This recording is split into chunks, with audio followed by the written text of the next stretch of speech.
ця людина на мене дивилася такими очима, коли я перераховував свої ці скромні пожитки. Слухай, я це Людина з заточним кубиком, в принципі, не може нікого називати заточним маньяком там, чи придурком. Водники, масла, різне скло з порошками. Там є де розгулятись, насправді. Рекомендую спробувати. 3 баночки на завершення, долучайтесь. –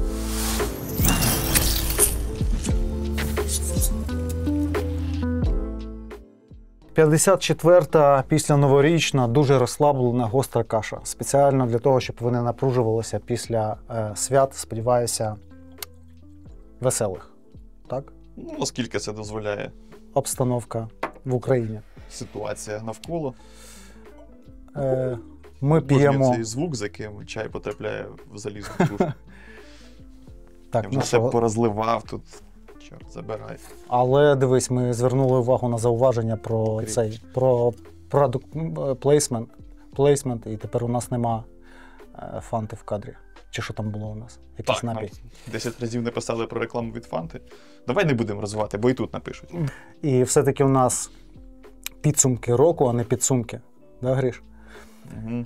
І сьогодні на розслабончику пройдемося по всьому тому, що ми назбирали за цей рік в нашій мережі, в нашому подкасті, в нашому ножовому світі, ножеманстві, у вас, у нас і у всіх навкруги, хто дотичний до гострої каші.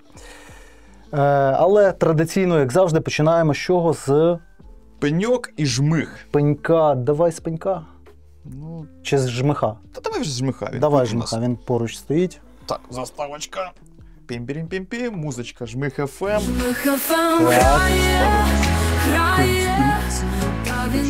Інсталяцію. А що тут у нас? Ось цікавий варіант. Тут треба 2 рукавички. Ага. Там щось велике? Тут кастом. Угу. Ось такий цікавий траншейний кастом. Над чаєм не буду трусити. Ну так. Диви, яка ж тут. Щоб не зробити спайсі чай. Нагадуємо, що ця рубрика присвячена трофейним ножам, які наші друзі з війська підбирають, так би мовити, у недругів на полі бою. Отаку штуку нам передали. Щось... Це щось цільно фрезоване, наскільки я бачу? Так, це якийсь інтеграл. Уяви собі. Бачиш, інтегральна конструкція з якоїсь незрозумілої. Ну, жодних маркувань нема. Тут якась сталь. Фініш у вигляді абразивного цього кругу. Фініш десь 120-й, плюс-мінус натертий ганчіркою з пастою Гої.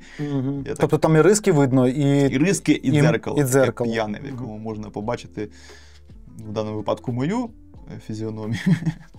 Геометрія, лом. Притом, от подивись, ну прям лом-лом. Ну, жабокол. Подивись. Типовий жабокол, зроблений там в якихось гаражах.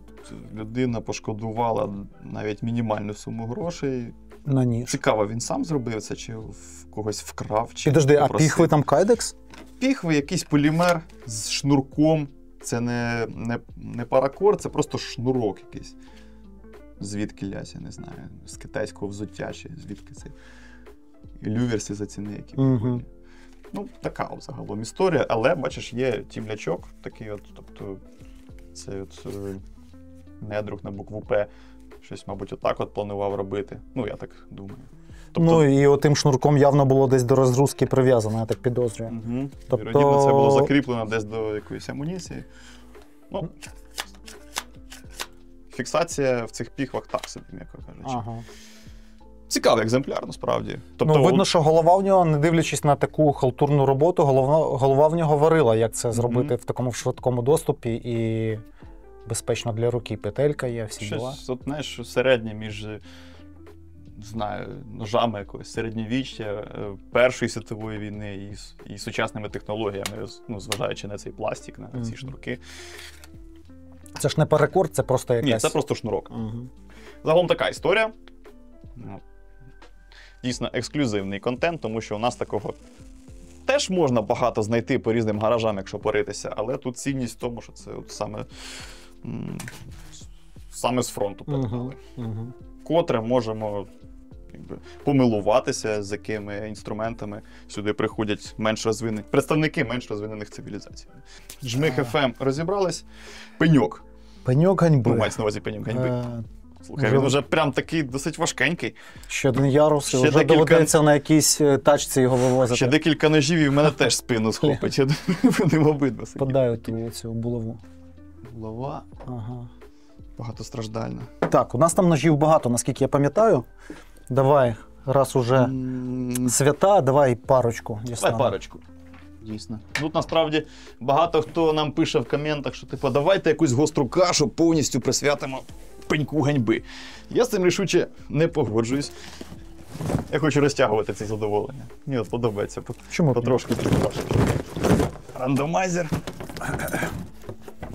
Тим більше, що присвячувати цілу гостру кашу для того, щоб отак от відверто набити всякий мотлок.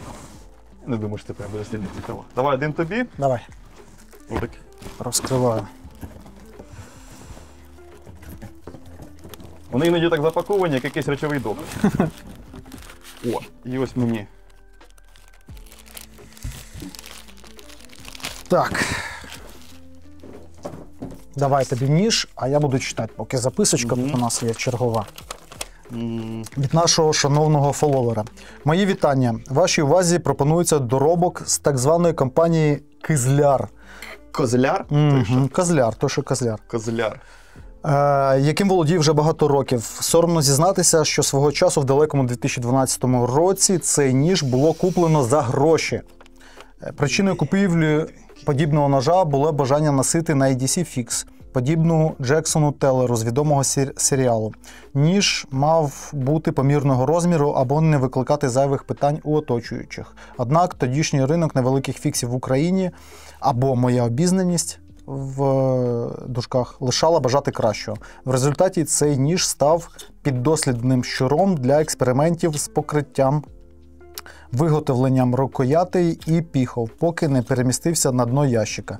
Наразі я маю інші набагато кращі невеликі фікси на EDC, в тому числі від українських виробників, таких як Крава чи BPS. І подумав, що даний ніж може бути непоганим доповненням до вашої колекції. В крайньому випадку йому можна влаштувати краш-тест, розстріляти з чогось або бути більш креативним, ніж я, смайлик. По скриптам, згадуючи, як Крава розказував про те, що так звані росіяни звинувачували його в тому, що він вкрав дизайн Ізули, за перебріком зробили це раніше, в характерній їм манері. Дуже сумніваюся, що людина, яка малювала десь олівцем на шматку туалетного паперу чи на газеті дизайн цього ножа десь на Росії, не знала про існування Ізули. Абсолютно. Але вони зробили його, гіршим за Ізулу. Це не дивно. Цікава геометрія, тобто поєднання товстелезного обуху, прямі спуски. Мене так, я не знаю, прямо всього аж викручує, коли я бачу цей Козляр, зроблений в Росії, крот. В принципі, Козляр славиться тим, що робить копії типу свої оригінальні ножі, а насправді копії, але значно гірші за оригінал. Таке враження, що вони бачать якусь форму, зовнішню, але не розуміють сенсу. Але видають свою продукцію як за класну. Оце черговий приклад цього. Знаю, окрім огиди, в мене емоції не викликають. Ці козляри, супріми. Фу. Кацапський варіант на Ізулу. Під назвою Крот! Ото хіба що кротячі нори ними копати. Хіба що ями якісь рити цим. Так, але дякую. Нарешті щось ісконно. Задля справедливості варто сказати, що дійсно в 12-му році досить часто лунали такі назви, як Кізляр. Про них в українському ножеманстві говорили, купували, ділились враженнями, тобто розглядали як нормальний, адекватний бренд. А зараз це сприймається просто як якась карикатура, як якесь знущання. Слава Богу, що ми пройшли цей шлях. Так, тобто відчувається певний ріст. Цікавий в тебе EDC-шник. Купив? Дали поносить. Потягать. Так, і другий ніж теж з запискою. Давай мені записочку. Це у нас прислав пан Олександр Леонідович, місто Київ. Так. Сувенір. От окрема подяка за пакування. Класно, що не порвати зараз. Окремо ножик. Давай мені записку, я Ти почитаю. хочеш почитати? Не хочеш брати до рук? Ти вже побачив, що це Китай, а ти китайські ножики не любиш своїми руцями чіпати. Не конфіденційно. Не конфіденційно. Окей. Доброго дня. Після перегляду гострої каші номер 44, це було вже давно. О-о-о! Що це за срібна рибка? Так от, після перегляду гострої каші номер 44 з Павлом Лясоцьким і його спробою засунути на пеньок ганьби ніж скіф, вирішив відправити вам цю перлину в лапках на згадку про ті події. Мені він був подарований колегою не як швейцарський ніж, а як блешня. Я був спочатку здивований такою заявою, але згодом зрозумів жарт. Нічого в цьому металевому предметі не може різати, значить не ніж, а решта тулів сумнівної якості плюс вага. Я так розумію, не маленька. За сукупністю факторів маємо гідного кандидата на пеньок. Вирішив не точити, відправляю його в оригінальному вигляді. Дивитись лезо в лапках. Постскриптум. Маленький сувенір для того, хто відстояв власну думку і відновив справедливість зв'язків. З повагою, Олександр. Тобі сувенір? Мені сувенір. Так. А це що? Ганна, полюбуйся. Я такого ще не бачив. Вкотре нам прислали цікаву штуку, яка дійсно... Не сказав би, що я хотів би мати такий ніж, але приємно, коли ти, знаєш, надивившись на якісь тисячі, сотні тисяч різних ножів, ти бачиш щось таке, чого ти раніше не бачив. Тобто, знову такий китайський ножовий ножепром, чи як це сказати, дивує чимось от таким. Риба якась, типу як підробка на Вікс, але у формі якоїсь риби. Так, тут... Ой, тому підробка така зовсім низькосортна. Таке, ну просто так. Тут якісь штамповані накладки з якогось найдешевшого, не знаю чого, якогось металу. Стразики. Це, здається, перший ніж зі стразами. У нас не було нічого. Це стразики? Ну, це чи просто якісь штучні камінчики іграшкові. Я не знаю, як це назвати правильно. У вигляді очей цієї риби. Сама риба. От ти можеш впізнати, що це за сорт риби такий? Це треба буде Паші показати. Паша точно скаже, що це якийсь голавль там, чи яйсь. Він більше мені на пуголовка схожий, знаєш? Який перетвориться на жабу. Ну, рибка така налякана трохи. Ну так. Все-таки штамповане, дешеве, максимально. От є, до речі, тул, бачив, щоб чистити рибу? Так він не відрізняється нічим від цього. Ну, тут типу пилка. Яка не пиляє. І тут ще одна пилка, яка просто тупа. Це насправді забавно, коли вони задумані як різні інструменти, але через те, що пилка не загострена нормально, вони, по суті, одну функцію виконують. Це колись я в дитинстві не міг зрозуміти, купуючи такі подібні ножики, тому що грошей на повноцінний Вікс от в дитинстві не було. Угу. І ти починаєш розбиратися в цих інструментах і не можеш дупля нарізати, чому там дві пилки, які не ріжуть нічого.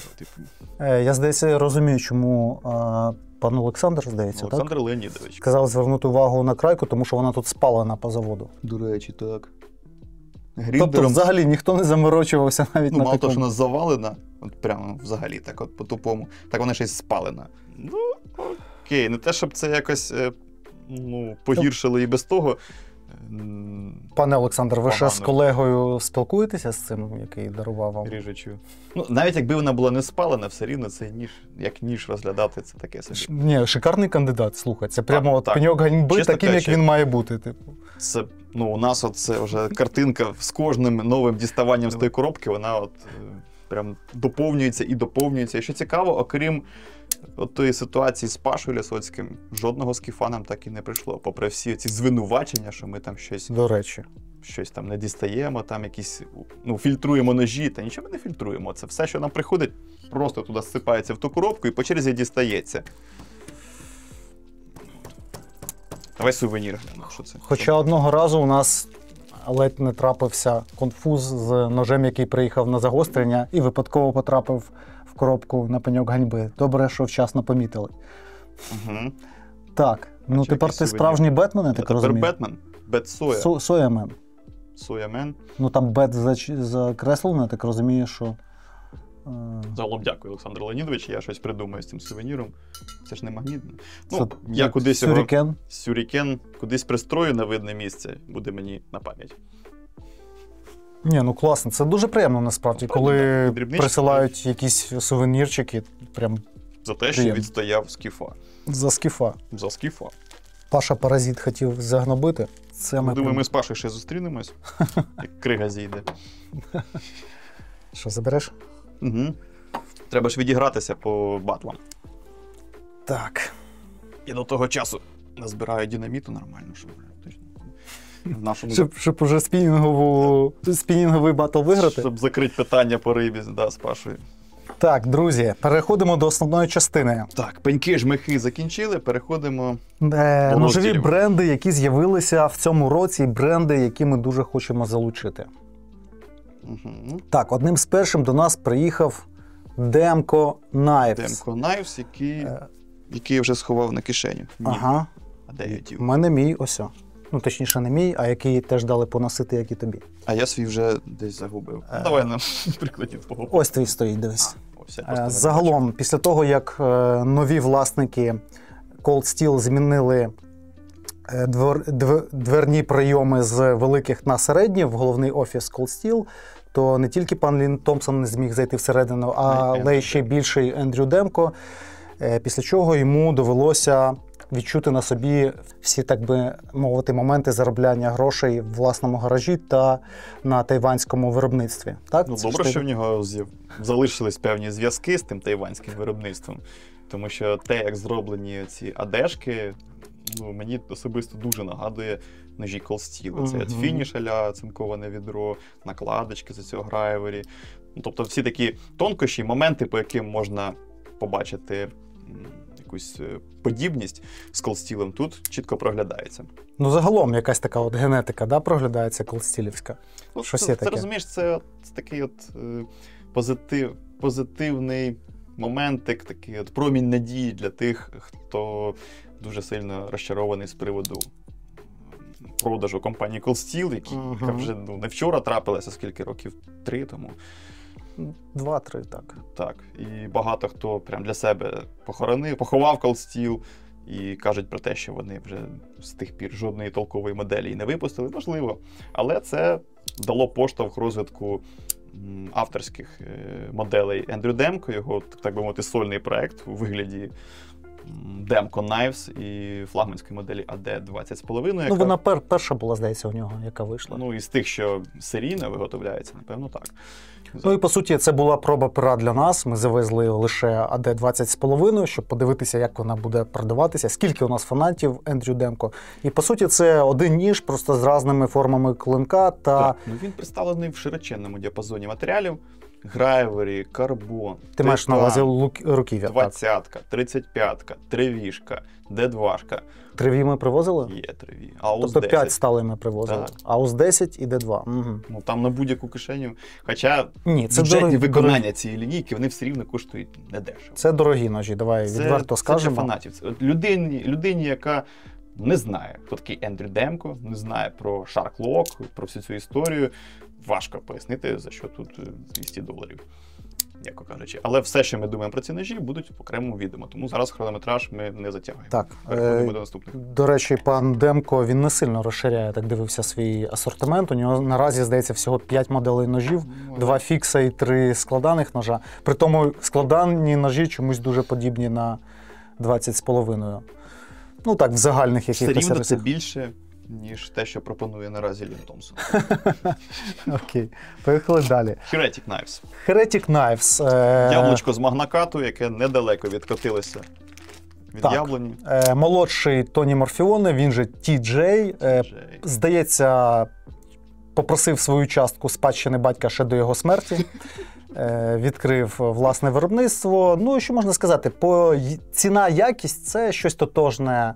Це щось тотожне до Мікротеку. У них цікаво. Можливо, воно свіжіше трошечки за дизайнами, і на перших порах ну, такими виграшними моментами був трошечки м'якший спуск і магнакат, який був на всіх ножах. Так. Але от батя просто відвісив 2 ляпаса протягом року, отакий, і потім ще сутенерський малому. Так. По-перше, ну, якщо ви брали Combat Trudon у нас в магазині в руки і пробували спуск, це був перший ляпас, тому що він феноменально пом'якшав в порівнянні з другим поколінням. А друге – це Zero Blade Play, безлюфтовий механізм, який зробив старший Морфіони на нових Microtech, на 3 моделях. І, по суті, я не знаю, по-моєму, TJ повернеться на його виробництво. Я не знаю, що йому робити тепер. Так, отримавши.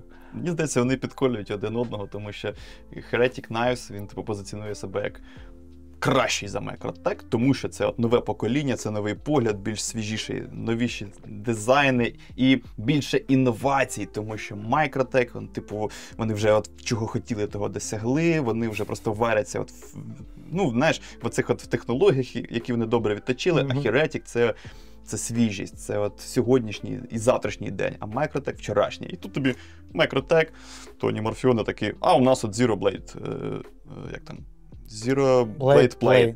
Ми тепер зробили фронталку, яка не люфтить. І TJ такий. Отак же ж вона теж не... Так. І окей, тобто це у нас інновація, оце інновація, так. А Microtech це вчорашній день. Загалом є над чим спостерігати. І така ж свиня у вигляді Магнакату. Тобто ще рік тому всі говорили про цю сталь, багато хто її хотів, було багато критиків, багато фоловерів, вона була на слуху, вона була свіжа, вона була затребувана. Тепер від Магнакату вже просто нудить, при тому всіх, знову-таки, хейтерів і тих, хто має ножі, тому що його стало забагато, просто забагато. Так, воно-то непогана ця сталь, ми в цій гострій каші, я детально про неї розкажу далі. Але є момент, якщо кожен новий ніж, який дорожчий за $150, зараз приходить в сталі Магнакат. Коли тебе годують одним і тим же кожен день, тебе починає нудити від цього. Різноманіття, тому що вже трошечки приїлося, і воно, можливо, і звучить якось не дуже, що ми вже якісь баловані, цей Магнакат вам не подобається. Можливо. Але загалом, загальна все-таки якість, я підозрюю, що станки там можуть бути одні й ті самі у Heretic. Дуже схоже. Ціна, якість дотична до Microtech. Так, погнали далі. V-Knife. 100% що? Китайські ножі. Китайські ножі, які вже більше 10 років вщент ламають стереотип про те, що ніж китайського виробництва апріорі неякісний. 100% китайського високої якості, правильно? Угу. Якщо коротко писати, це бездоганні ножі. Ті зразки, що я тримав в руках, а я їх трохи переклацав, передивився, це ніж, в якому вкрай важко знайти якісь косяки, якісь неідеальності в виробництві, навіть якщо розглядати його по всім тонкощам. Це дійсно ніж, який бездоганний, зараза, і він китайський. От він теж дає ляпаса і сутенерського, і якого хочеш. І звичайного. Звичайного, маньягам, різним голден, колорадам, всім сікісітям. Давай так. По якості це не менше, ніж Lion Steel. По прайсу це десь дотичне до вище згаданого Microtech. Тобто прайс у нього завеликий, не завжди китайські гроші. Так. Прайс наявності. 20 CV, механіка. Механіка, яку ти не побачиш, наприклад, на ЗТ-шках. Кожна друга ЗТ-шка не хоче так фліпувати. Не хоче і все. Ти мусиш пояснювати людині, що ти цю ЗТ-шку маєш взяти отаким хитрим чином, щоб не чіпати отой фрейм, і тільки тоді воно буде відкриватись. А якщо ти просто взяв інтуїтивно, жмеш на цей плавець, а ЗТ-шка не відкривається. І запитує в тебе людина, чому вона не відкривається, якщо вона коштує 20 тисяч гривень. Я хочу V-Knife за 16, який відкривається. Тобто вже такі моменти. Зате класні ножі. І зате мають значно більш насичену історію і репутацію, мені здається, ніж V-Knife. Але V-Knife за свої 10 років існування, навіть, до речі, от прямо на коробочці написано, 2014. Сама компанія, наскільки я пам'ятаю, там 2000 року, 10 років це як вони почали робити саме ножі. Тобто сама компанія V без приставочки Knife. Ми ж про ножі, це ж гостра каша. А не просто каша. Я до того, звідки починалося коріння. Тобто якесь там CNC-виробництво вони відточували в іншій промисловості, так би мовити. А потім вже почали робити і ножі. Східноазіатський ножовий тигр – один з двох найякісніших, найтехнологічніших наряду з Reich Knives. Те, що Reich, а не Ruik.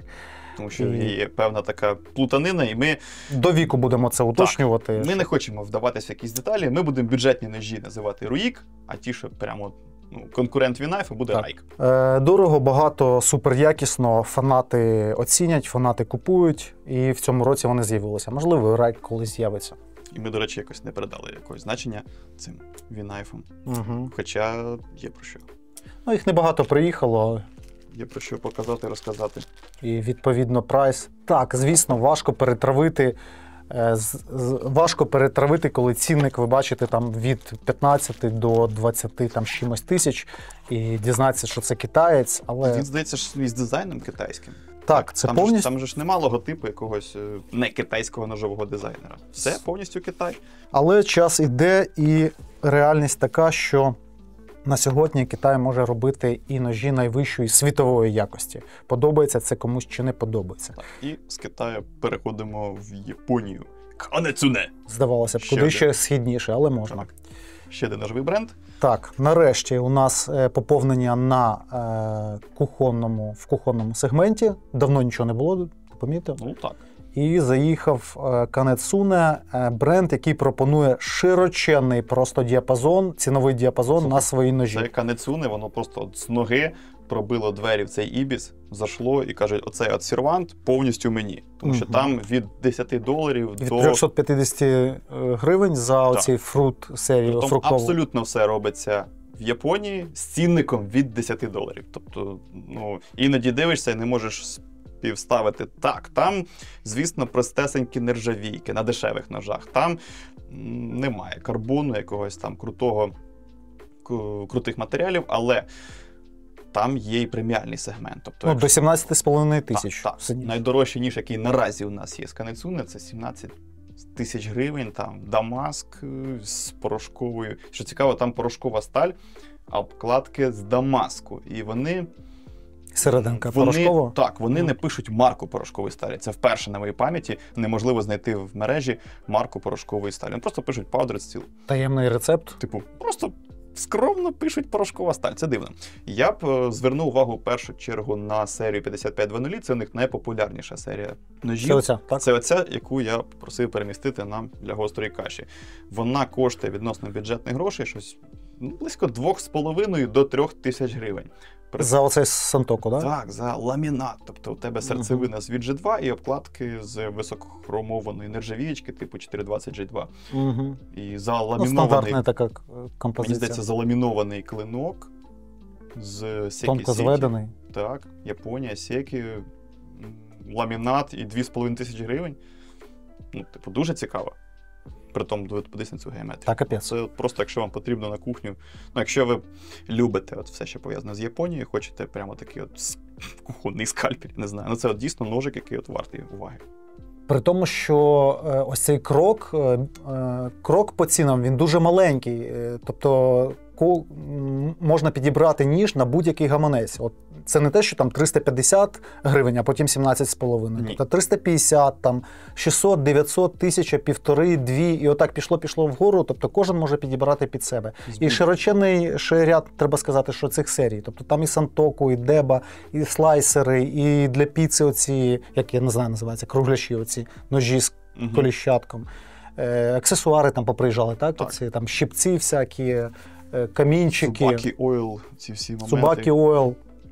Тобто сам бренд широко представлений і кухню перекриває. Маючи трошки грошей в кишені, можна прийти і зібрати свій повністю весь сет, навіть з усіма дрібницями, з обслуговуванням на кухню, повністю зробити собі японську кухню. І це буде дешевше, ніж з іншими брендами. Абсолютно. Цей? Ну, десь 2600. Купуєш? Ні, ну для японця такої якості це... Зараз. Це дуже небагато. Я робив про них відео, де от пройшовся по всім доступним зараз лінійкам, від найдешевших до найдорожчих, і все детально розказав. Вони не упарюються, як каже Сергій, в одну якусь сталь, вони не бояться експериментувати, вони роблять різні матеріали, різні там полімери у них є цікаві, які спеціально розроблені для професійного використання, для того, щоб ці ножі милися в посудомийних машинах. Це полімери з якимось антибактеріальним обробкою якоюсь. Такі, ну там цікаво взагалі, там є на що подивитися. Прогресивна загалом компанія. Так, тобто є для домашньої кухні, для професійного використання, там дешеві, дорогі, дамаски, ламінати, моносталі, AUS 10 лінійка, у них дуже класна, загалом. І це з кухонних, мабуть, найширша, так, у них лінійка з усього, що у нас представлено? Ніхтось... Наразі так. Угу. До цього було Дуечіні, мабуть, а тепер уже Канецуне. Так, окей. Ще забігаючи наперед, давай анонсуємо пару брендів опінелеподібних. Так, не знаю, як вам, друзі, а мені вже в печінках просто сидить кожен рік в категорії опінелеподібні ножі. У нас що? Тільки опінель. Опінель. Мені здається, що людина завжди потребує чогось нового, нових вражень, нових емоцій, чогось вибору не вистачає. В першу чергу вона потребує бюджетного, не китайського ножа для душі. Так. І опінель, він просто так от сам по собі тут існує і нема з ким йому конкурувати. А ми хочемо зробити так, щоб цей опінель нервово закурив десь там. І, можливо, навіть трошки похитнувся на своєму троні. Так. І щоб у вас в цьому класі ножів був якийсь вибір. І у нас теж, до речі. Тому що я придивився собі Old Beer, підрозділ компанії Antonini, ножі, які трошечки не встигли доїхати до цієї гострої каші, але скоро будуть. Компанії в цьому році, 2025-му, 100 років виповнюється Antonini. Секундочку. Так, компанія в 3 поколіннях, здається, працює і всі ножі виробляє в Маньяго. І наразі ножі компанії Antonini, а саме підрозділ Black Bear. Black Bear, да. Old Bear – це будуть найдешевші ножі з Маньяго Італія в нашому асортименті. А що там за стилючка, не пам'ятаєш? Вони, в принципі, працюють по логіці опінеля, тобто у них карбонові клиночки і 420-ка якась італійська їхня. Угу. Проте руків'я там у них нема з дешевого буку, у них або горіх, або олива, або ламінати, або якісь там ексклюзивні моменти. Коротше, чекаємо, я вже чекаю, я вже вибрав собі один Old Beer, який я хочу купити з вуглецівочки. І нарешті щось буде. Тобто, забігаючи наперед, у нас з'явиться Old Beer, який буде трусити опінель на його троні, так. І, можливо, з'явиться Кайзер, який почне трошечки підсідати Artisan Cutlery. Ага. Але це от слідкуйте за новинами. Так. Картиночки отут ми десь причіпимо, подивіться, так, трошки не встигли довести. Так, що, все, здається, сказали по тому, що було. Так, здається, так. Так, що змінилося в нашому контенті? Нові рубрики. Перше враження, ТНК, закриття проєкту «Як воно ріже». Перше враження, друзі, проєкт, який задумувався як відео для дешевих нових ножів, які не заслуговують окремого огляду. Тобто ми планували, як це відбувається зараз, 3-4 ножа засовувати в одне відео, швиденько їх оцінювати, показувати, демонструвати якісь свіжі емоції на противагу заготовленим оглядам. Так. Тобто тут якась відмінність мала бути. І ще це такий проєкт, на якому можна прокачувати менш маніакальних ножеманів, ведучих, ніж ми з Грішою. Тобто брати і тренувати людей, які теж час від часу з'являються в відео на цьому каналі. Проте ця рубрика дуже непогано стала заходити, і зараз ви бачите, що в нас не тільки дешеві ножі, а туди вже все підряд залазить. Те, що задумувалося, як швидкий огляд нових поставок таких брендів, як Boker Magnum, якісь там K25, Active і тому подібні різні CGRB. Хоча CGRB вже набрало трохи м'язової маси. І загалом, наразі в це перше враження залітають мікротеки, багато бокера, тобто ножі середні і ближче до преміальної цінової категорії. Тобі ж приносили мікротек, так? Так, були у нас мікротеки на першому враженні.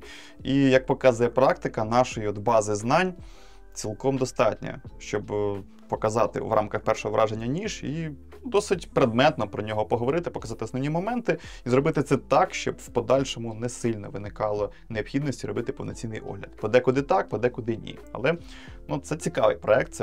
Цей 24-й рік у нас був роком першого враження. Цей проект, він досить так суттєво витіснив огляди. Дуже суттєво, насправді. Багатьох новинок. І цікаво, тому що він з'явився в кінці 23-го, але, по суті, розквітнув так уже в 24-му році. Тому, в принципі, про нього і згадуємо зараз. Він виграшний у всіх, як на нього подивись, з якого боку, тому що він дозволяє тобі робити більше контенту за одиницю часу, тому що він не вимагає від ведучих якоїсь конкретної специфічної підготовки там по якійсь окремій моделі. А ти просто... і як з'ясувалося, не всім хочеться дивитися ось такі повноцінні підготовлені огляди. Хоп-хоп, подивився, найосновніше почув, побачив, подивився на емоції ведучих, все, у тебе є розуміння, перше враження у тебе теж є. Яку ти цю емоцію не підробиш, коли ти дістаєш ніж з коробочки, і ти його ніколи раніше не бачив, там твоя фізіономія не сильно корелює з тим, що твій мозок хоче тобі сказати. Ну, загалом, типу, маркетинг, звісно, це класно, але от перші емоції при діставанні ножа з коробочки, от, ти їх не підробиш. Так, ТНК – це не назва російської заправки, це рубрика, яку придумав Григорій. Хоч щось я придумав. Так, яка є, по суті, фронтирною в практичному нашому контенті. Так. Ви всі її знаєте, хто не знає, коротко пояснюю, нам видають ніж, модель ножа, про яку ми не знаємо до останнього моменту, і ми ходимо з нею, реально ходимо, ми нічого не придумуємо, ми користуємося нею тиждень, до 2 тижнів було у нас, так, десь?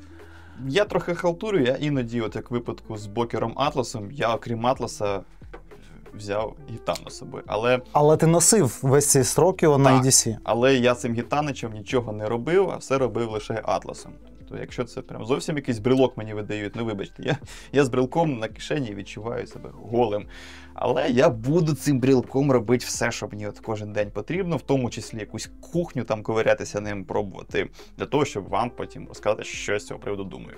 Ну, ви просили не теоретичні якісь огляди, ось, будь ласка, практичний. Подивимося, може воно буде розвиватися і по-іншому, але наразі так, і воно працює. Теж перегляди показують, що досить непогано заходить. Я цю рубрику взагалі запропонував для того, щоб змістити фокус уваги з цих от холодних оглядів, беззмістовних, по суті, там, де ти показуєш обух, розказуєш високий, невисокий спуск, вигнутий, невигнутий, змістити фокус уваги з цих оглядів на практичні знання, тобто на досвід, на те, що ти набуваєш, використовуючи цей ніж. Тому що є багато неочевидних моментів, які не видно по фотографіям в інтернеті, не видно по цифрам, які написані в описі товару, і які можна зрозуміти лише поносивши хоча б якийсь тиждень цей ніж.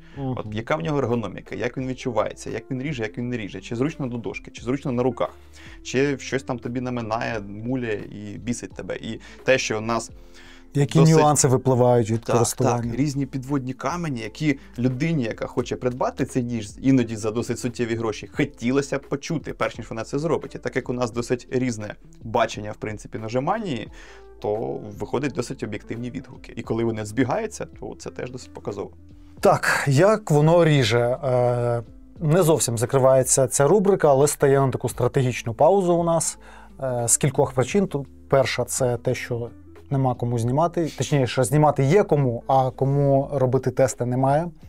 По-друге, вже просто втомилися пояснювати в коментарях, що це тестується, на як воно ріже, тестується заводське загострення. Це, по суті, розважальна рубрика. Розважальна рубрика. Ми тут якісь мемчики вже ліпимо, якісь хіхоньки, хахоньки. Це чисто, щоб...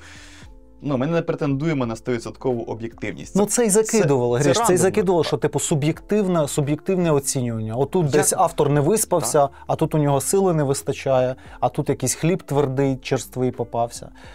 Коротше, через купу цих питань, точніше, через кілька важливих таких питань, стає ця рубрика на стратегічну паузу, як я сказав. Проте є ідея, як її видозмінити.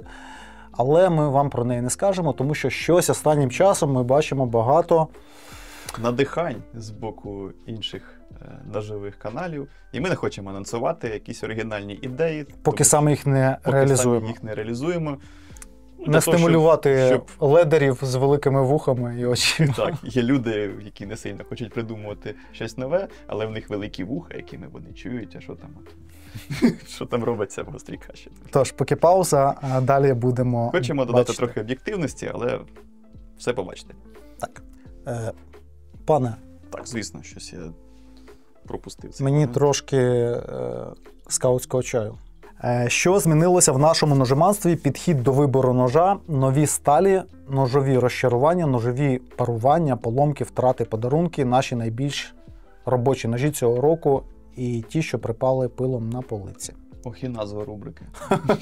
Як воно там називається, ця рубрика? Коротше, що змінилося в нашому ножеманстві? Найбільш робочі ножі цього року і ті, що припали пилом.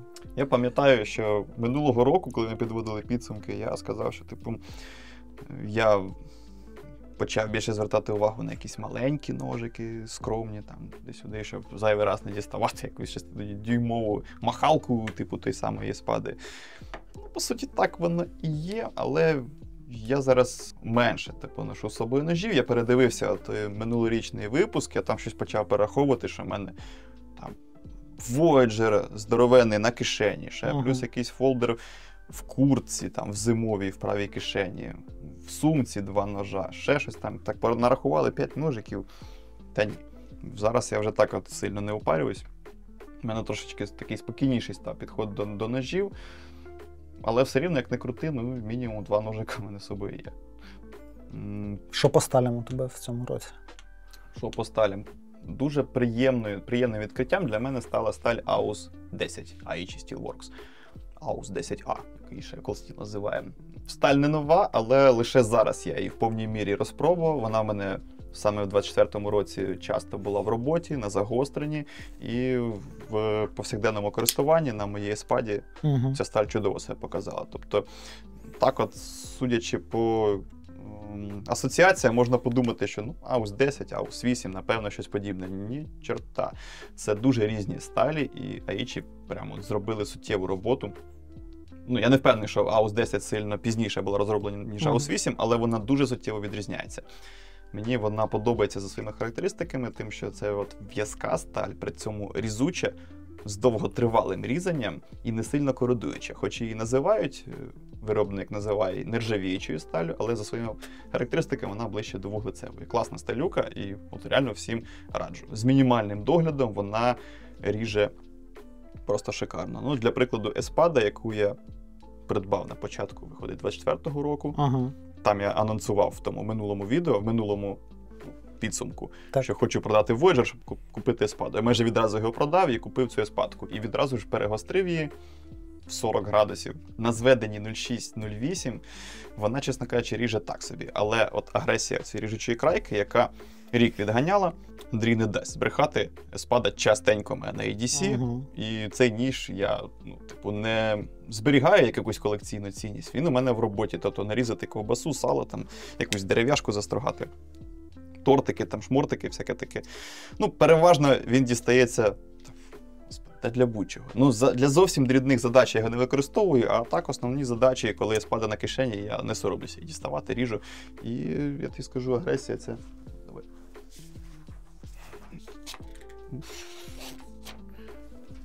То нікуди не ділись. Одне загострення на рік і один раз я її правив керамікою. Класна сталюка. От. Ну, у мене так на перше враження, що найчастіше ти носив Еспаду, Зетеху і Кодік за цей рік. Так. Потім в повній мірі мені особисто вдалося розібратися зі сталю магнакат, про яку ми так часто кажемо. Розумію, що вже всім набрид цей магнакат, але ти не можеш його уникати, коли цей магнакат з усіх боків на всіх новинках, на ножах, які до тебе приїжджають. 350-та Зетеха, яка в тебе, до речі, поіршавіла, ти бачив? Да. Я про це хотів сказати. 350-та Зетеха особисто в мене часто була в цьому році на EDC, використовувалась, знову ж таки, для будь-яких задач, і грубих, і делікатних, тому що вона не сильно зашкалює по товщині обуху, має зведення в 0,4, досить приємно ріже, як для такого кишенькового, такого короткого танчика. Але не стала для мене ножем номер 1. Хіба що номер 1 по кількості екземплярів на загострення. Скільки ти загострив? Просто, я не знаю, декілька кілограмів цих Зетех полосатих мені за цей рік прислали на загострення. І тебе не рябить в очах чорно-біле? Я вже коли мені там пишуть в інсту, Григорій, 350 в магнакаті візьметеся, такий, давай. Кращий майстер по загостренню 350 в магнакаті в Україні. Незручно якось відмовляти, давай загостримо. Що потрібно сказати? Не бійтеся цю сталь. Так, ця модель має рекурву. І мені здається, що оце поєднання порошкової сталі, магнакат, це щось новеньке. Людина, напевно, що не мала з цим справу, але знає, що це порошок, що це CPM, і що це рекурва. І от відразу стає страшно самому гострити. Краще комусь відправити, хай воно соя гострить. В плані загострення ця сталь, не сказати, що якось там складна. Вона на рівні 35-ки. Тобто навіть не преміальним сегментом затичних каменів, м'яко кажучи, навіть дешевими затичними каменями, ти цю сталь загостриш. Головне не розганятися в плані кута. Точіть їх в 40 градусів. Гостріше не потрібно. 40 на ці 350 якраз оптимальний градус загострення. І вона дозволяє тобі дійти фінішної гостроти близької до значно крутіших сталей. Такі як S90V, S60V, всякі там різні 20-ки, М390. Тобто так, за відчуттями на фініші вона ріже плюс-мінус так. Вона тривало ріже і не хоче сильно іржавіти. От у тебе я побачив тут іржу на клинку. З'явився такий пітінг. Чесно кажучи, це трошки мене дивує, тому що в мене ця сталь абсолютно не кородує. А ножі, які тобі присилали? Не було? Всі чисті були? Те, що я бачив у людей, у клієнтів, в себе на ножі з Магнакату, жодного натяку на іржу ніде не виникало. Ну, значить, саме у 600-го порядкового номера якась проблема з цим. Можливо. Ну, вона, насправді, сталь класна в тому плані, що вона збалансована. Вона не хапає зірок з неба, це тобі не якийсь, не 125-ка, це навіть не 20-ка. 20-ка буде довше різати, 20-ка твердіша в середньому по палаті, 20-ку важче гострити. А це такий собі, мені здається, така собі сталь, яка цілиться туди в поле гри, де 35-ка зараз царює. Вона хоче 35-ку, 30-ку, 45-ку, всю цю історію задавити. І у неї виходить. Вона вже вирівнюється по кількості і буде переганяти. Якщо обирати між 35-кою і Магнакатом, я б думаю, Магнакат обрав би. Більш все-таки по сумі характеристик вона цікавіша. Так, що в тебе з новинок ще з'явилося? Свою затеху я не гострив. Так і моя не гостра. Ти ж сказав, що я тобі гострити не буду. Ні, я так не казав. Просто на свою затеху руки не доходять. Вона двічі правилася на тріанглі і все. Тупо півроку на заводі бігається затеха, я маю на увазі заводське загострення. І людям гострю, собі не гострю. От якось так. Чоботяр без чобіт, типу? Ну, типу того. Так, що в тебе ще нового в цьому році з'явилося? Та всякий хлам. В смислі хлам? Ну покажи людям, що там. В мене в цьому році з'явився опінель. Перший в моєму житті опінель. 10-ка вуглецівка. My first опінель. Як тобі таке? Я тобі скажу, що неочікувано. Я дуже недооцінював, наскільки ця сволоч різуча при загостренні там, в 13-14 на сторону, навіть без всякого полірування, фініш 600-й Bright, і воно ріже просто капець. Тобто, таку штуку приємно мати в себе в арсеналі ножовому, саме для того, щоб класно щось понарізати. Так, звісно, він не може виступати в ролі ножа на всі випадки життя, але як ніж, який, наприклад, десь в рибацькій сумці в тебе проживає, або як ти любиш ножові парування робити, він в мене в аудорі часто буває. На поясі якийсь BPS-ик або якась мора там, і плюс в кишені такий опінельчик 10-й, це тобі закриває всі задачі. Ти із деревом працюєш, якщо сокири немає, то ріжеш всякі гілочки, розщеплюєш, батониш там. Не цим батонить я не буду, але у мене для таких задач є Adventurer від BPS, там фултанг. Чи Adventure, він я весь час забуваю, чи Adventurer. А ми пропишемо, я теж забув. Так. Я не більше працюю, ніж там згадую, як він називається. Виходить, що в тебе для грубої роботи, а це для того, щоб порізати якісь смаколики на природі і при цьому кайфануть від того, як ти ріжеш це сало. Приємно, коли береш шматок якоїсь ковбаси чи сала, і просто ножик туди провалюється. Не знаю, можливо, це якісь маніацькі вже заморочки, можливо, хтось на це не звертає уваги. Але коли ти це сало ріжеш ножем з міліметровим зведенням, з тупим ножем з міліметровим зведенням, коли воно не ріжеться. Це мало кому сподобається. Так, це не то, що прямо зовсім тебе виведе з себе, але це якось неприємно. Коли ти вже ножеман, коли у тебе там 50 ножів, візьми ти ножик, яким класно різать сало. Нарешті парування від тебе побачив. Так, якісь незначні ножові парування від Григорія Сої.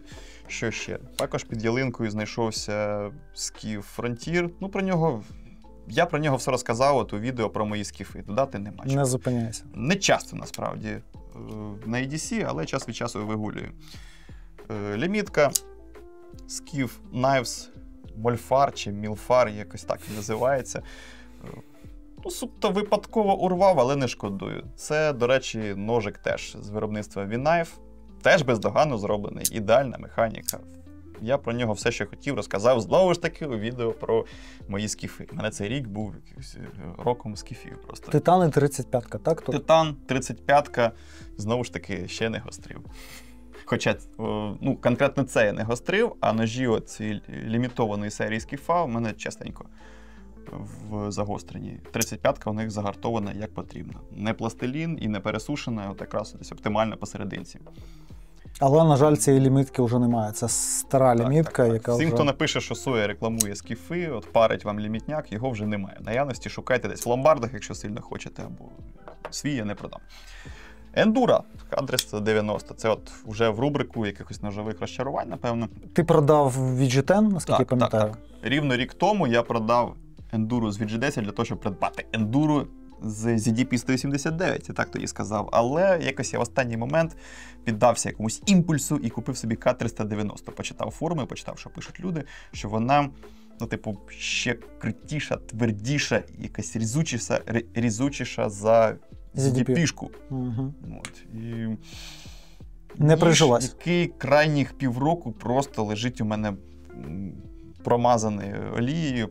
Ну, як прикраса, як просто типу, в колекції от, ножик з класної різучої порошкової інструменталки. Ну, ти як справжній ножиман. Типу, у справжнього ножимана не може не бути спайдеркон, правильно? Ну, так. Не всі спайдерконі подобаються, а ті, що подобаються, дуже дорого коштують. Але от ендурка і суперпорошка, ну, хай собі буде. Поки що продавати не збираюсь, але я недооцінив те, як вона іржавіє. Це просто якийсь капець, тому що от крайній раз, коли я повісив його на кишеню і поїхав з Києва на 3 дні, треба було мені там у справах, це був єдиний ніж, який у мене був, і за 3 дні він просто поіржавів настільки, що його потрібно було абразивною пастою полірувати. Ну, не хочеться, щоб твій повсякденний ніж так себе поводив. От я його полірнув, і він тепер лежить у мене на полиці, не хочеться його зайвий раз брати. Це одне. Друге, те, що тобто він в якийсь ритуальний ніж у тебе перетворився, а не EDC-шний? Дістати щось, порізати, отримати кайф і покласти назад? Та чи навіть я різати ним зараз нічого не хочу. Це той випадок, коли ніж тепер проживає. Ну, якщо потрібно буде, окей, я ним піду щось понарізаю, потім витру серветкою, потім ще раз витру серветкою, попшикую балістолом, ще раз витру серветкою, і потім оті цубаки ойлом намажу і покладу ще раз. Тут от таке до нього має бути відношення до цього ножа. Це сталь, яка тобі просто декілька разів зносить голову. Вона просто виносить тобі весь мозок, тому що ти спочатку вибачте, офігіваєш, коли ти гостриш цей ніж, тому що преміум-сегмент ельборів ледь-ледь і гризе, оці 65 роквелів, оці К390. Так, можна. Я, до речі, не сильно і упарювався там з фінішем, загострив за 1 вечір цю сталь. Але 3 години я посидів, щоб його загострити. Після чого, до речі, ну тобто другий раз вона тобі виносить мозок, коли вона в тебе іржавіє на 3-й день, або відразу після котлети.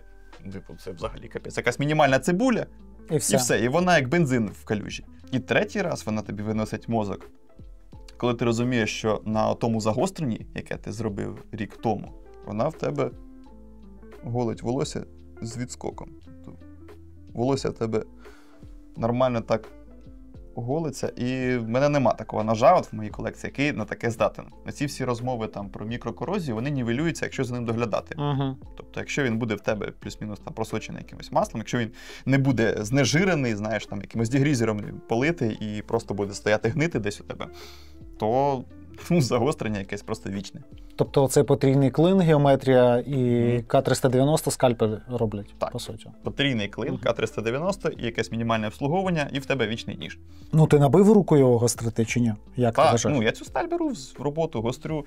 Просто що це тривалий процес, і це одна з таких досить проблемних сталей. Найбільш твердий, якщо комусь цікаво, і найбільш проблемний ніж, який в мене в цьому році трапився, це кастом українського виробництва. Якийсь хендмейд, не знаю, скільки можна слово кастом до нього прийти. Загалом, D103 MP 65 роквелів, знову ж таки, оці от алмази, не алмази, а ельбори, хабстон на металоорганічній зв'язці, це типу преміум-сегмент ельборів, просто як по склу. Мені здається, там не 65, там більше. Не чіпляло, так? Взагалі, я промудохався 3 вечора з цими ножами, і все рівно я не зміг досягти якогось адекватного фінішу. Тобто звести в ріжучу крайку окей, а от там просто немає якогось, не утворюється заусінець. Я не вважаю себе типу найкрутішим заточником в Україні, але от так от у мене іноді трапляється, коли ніж з твердістю 65 і більше не хоче гостритися. От він навіть на фінішних каменях ти шліфуєш, а він от мікросколи в тебе якісь утворюються. І плюс він і ржавіє відразу. От ти за один вечір не справився, пішов там зранку, поїхав на роботу, повертаєшся, сідаєш наступний вечір гострити цей ніж, а він ржавий. При тому, що він в маслі, але він ржавий. І коли йде мова про от, такі сталюки, насичені вуглецем, про різні там суперпорошки, інструменталки, отака от суперржавучість – це одна з таких вірних ознак запоротої термічки. Ну, вона сама по собі ржавіє, але коли вона так от за одну добу в маслі просто і ржавіє, то можливо тут трошечки запороли. І після цієї сталі К390 тобі вже такою пекельною не здається? Ні, порівнюючи за цим D103 МП в 65-67 роквелів, це от К390 це класна в'язка сталь. Вона принаймні тобі заусенець утворює на фінішних каменях. Ти хоч можеш, так, вона винесе мозок, але типу, це важко, але ти розумієш, що процес повільно йде. А коли цей процес безкінечний, от ти шліфуєш, а він мікросколюється, там сколюється, і нема заусенця, і нема фінішного класного різу. Якийсь різ є, ти такий думаєш, чорт забирай, людина викинула купу грошей, ти якось там загострив. Я дуже сподіваюся, що ця людина цей ніж відправить більш талановитому заточнику, який, можливо, підбере правильний абразив, тому що я зі своїм сетом ельборів за 18 тисяч гривень з Храфстоном R2 не впорався. Але, друзі, якщо у вас є 4-й поліс на К390 в серейтері, то висилайте Григорію, він, в принципі, вже знає, як точити цю класну різучу сталь. Наступній гострій каші шарпа не буде, тому що я заріжу цю ендуру, як тільки вийде. Серейтер? Серйозно це зараз? Що ж, переходячи плавно від тебе до мене, то треба сказати, що мене все-таки все більше затягує в якийсь бушкрафтерський DC-шний EDC, і все менше мене цікавить EDC міський. Судячи з моїх покупок, так це точно. Ну, ти упоровся конкретно в фікси. Так. Ти після 350-ї, здається... Ні, 350-ту пізніше купив. Оце лише ти купив, так, із фолдерів. Оце купив. І 350-ку в цьому році. Коротше, по порядку. Я взяв Бронко, хоча Гріша мені нагадав, що я його купив в 2023 році. Ну, я про це, чесно кажучи, забув. Думав, що на початку 2024-го. Але все одно, недаремно перетягнув, тому що я ним багато працював в цьому році, не дивлячись на те, що аутдору було мало. В основному це було село, якісь виходи там на локальні одноденні якісь там пікніки, не знаю, такі прогулянки. Ну, багато про нього що сказано. Жодної хвилини не було, щоб я в ньому розчарувався. Та навіть, знаєш, про що я думав? От коли на нього дивишся, яка людина більш-менш орієнтується в ножах, от ти вже в перші секунди розумієш, наскільки це збалансований ніж. От просто за його геометрією, за матеріалами, як все зроблено в усіх трьох площинах. І до всього цього тут накладається одна з двох сталей, які я найбільше хотів спробувати за оці останні роки. Тобто 3V класно ріже і просто феноменальне утримання ріжучої крайки. Це в довгостроковій перспективі найкраще з того, чим я різав. Це просто невисокі вимоги до можливо, гостроти. Але от ти його нагострив один раз. Так. І я кожен раз, у мене, знаєш, як інстинктивно ріжеш щось, думаєш такий, так, зараз він сяде і буде різати гірше. А цього не відбувається. Ну, тобто ти ріжеш, і він з однаковою гостротою ріже, і ріже. Як він в м'ясо вгризався на тестах бушкрафтів. В м'ясо, в дерево, міцність. Я 2 рази його батонив ним так, що клинок просто вигинався ледь не змійкою, і у мене аж всередині хололо, думаю, от він зараз трісне. От просто або його поведе так, що він буде кривий лишиться. Один раз я доколов, а один раз просто вибивав назад, бо не міг І нічого. Так, там вельмишановний пан Гідеон, американський оглядач, він якимось дивом зламав вістря на Бронко. І в цьому році... якусь трубу одягав на цей ніж і ламав. Я просто побачив його топ підсумків за 2024 рік, і він виділив Бронко як найгірший ніж з 3V, тому що він зламав вістря. Можливо, його можна зламати якимось чином, це людина, яка робить топи найкращих і найгірших ножів з 3V 2024 року? Ну, там один з пунктів був, найгірший 3V, і от у нього Бронко потрапив, тому що він зламав вістря. Він, здається, ще глибше копає, ніж ми. Найгірший ніж стриві. Уявіть собі. Так. Але в моєму випадку він витримав просто все. І працював як боженька, не знаю. Все продумано. От якщо, ще хотів в такий момент сказати, по геометрії, якщо взяти, наприклад, його затупити і просто різати в більшу чергу за рахунок геометрії, а не загострення, то він десь буде посерединці між Кенсболом і Гарбергом, якщо ми оцінюємо якусь делікатність різу та грубість різу. Не за рахунок сталі, а саме за рахунок геометрії. Тобто щось середнє, от прям ідеально усереднене. Золота середина. Золота середина. Фултанг, ідеальна з розширенням геометрія руків'я. Оці навіть виборки, так, вони класно створюють цупкість, гума плюс оці насічки, але вони не настільки глибокі, щоб там застрівала грязюка. Елементарно, здається, але класно зроблено. Чекайте поставку або передзамовлення робіть. Та це якийсь... Нуль розчарування, чесно кажучи. Якийсь капець в тому плані, що чекайте поставку. Вона приходить, і тут же розходиться ця поставка. І коли вже можна буде їх декілька сотень пригнати. Щоб хоча б на тиждень вони затримались в асортименті, ці ножі. Так, і ще ліміточку з Naturen Zone, оцей коротенький Бронко, на сканді-спусках теж буде дуже цікаво, вона теж, по ідеї, має приїхати. Ти так розхвалив, ще він тебе зараз не сильно і ріже. Тривішечка. Ти правильно кажеш, що я не розбалований, можливо, цим, але я в приємному шоці.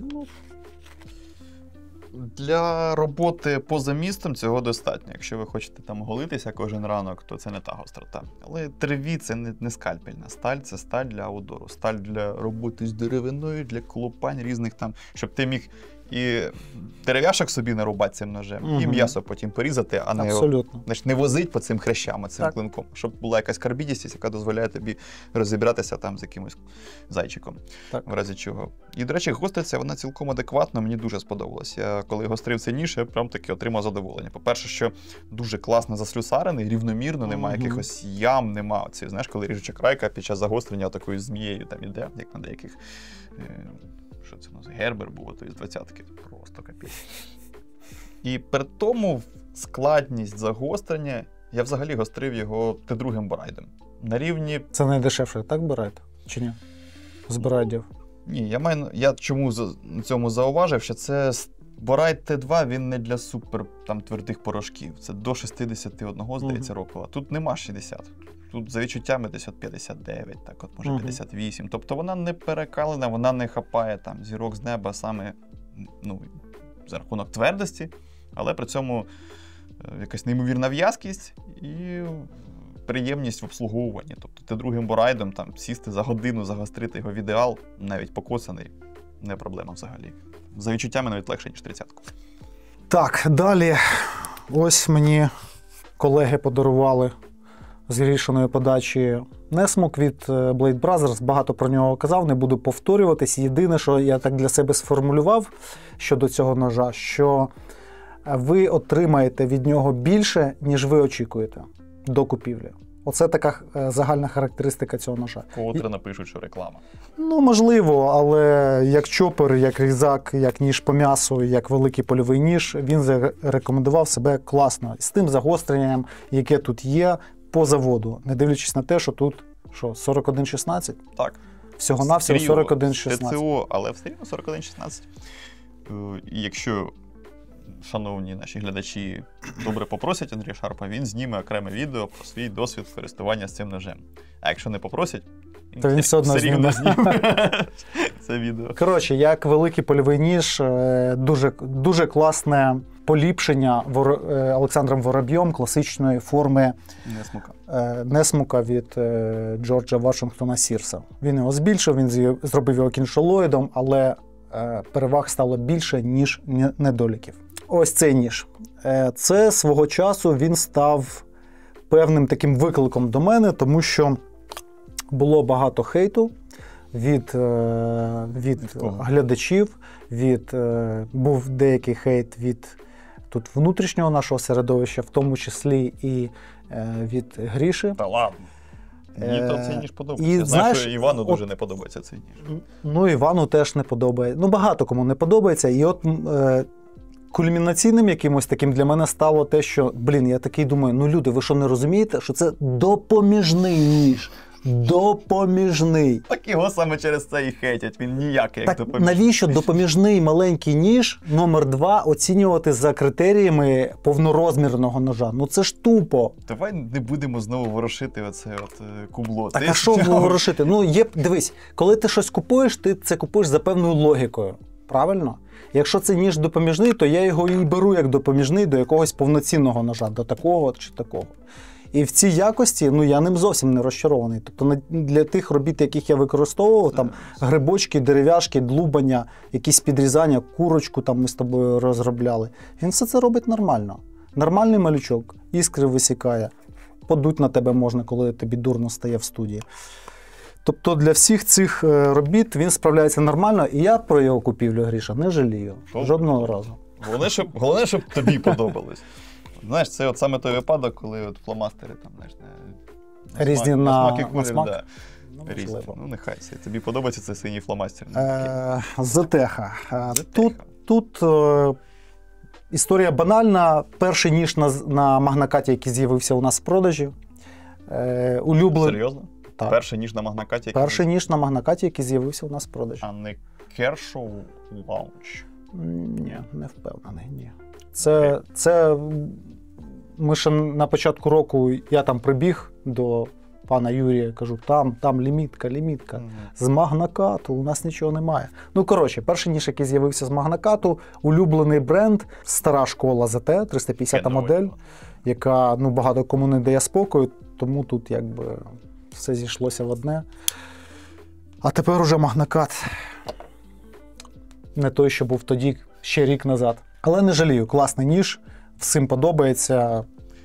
Тоді, коли ми брали ці затехи, це магнакат, це було чимось свіжий подих, знаєш. Та, звісно. Серед 35-ок, 20-ок, М390 магнакат такий, А зараз ти шукаєш свіжий подих, тому що душно від магнакату. Десь так. Ісі Занкудо, комарик. Брав його як парування, як номер 2 до Бронко. Як маленький допоміжний ніж, в першу чергу по продуктам, і там, де буде потрібно ще якісь дірочки закривати, щоб не впорається більше ніж. Непоганий ніж, за свої гроші зроблений непогано, тут Д2. Але, ти знаєш, саме в роботі він якось не ліг мені в руку. Отак його береш, він наче, все в руці нормально. Починаєш працювати, не те, щоб дискомфорт, щось не те. Щось не те. І плюс до всього, сталева плашка для ударного ножа, це і так, в моєму випадку, як компроміс я сприймав. А з урахуванням того, що щось не те в роботі, він у мене приліг трішечки на полицю. Тобто цей вибір у мене виявився помилковим для тих задач, які я хотів, тобто на природу. Крайня купівля. Ахтівара.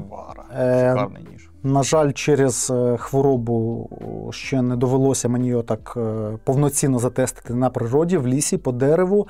Але з тих тестів, які я зробив, по дереву, по продуктам... Офісних. Не тільки офісних, неважливо.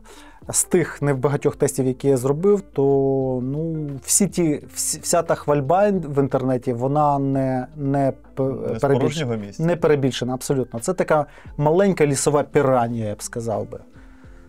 Так як він гризе дерево, на якійсь вуглецевій сталі. Та ергономіка руків'я, яка тут є, і при тих компактних розмірах, то я більш ніж задоволений. Побачимо, як на дистанції він себе покаже. Подивимось. Що скажеш? Ти теж трошки ним порізав дерев'яху, я пам'ятаю. Так, ти якось прийшов з цим ножем.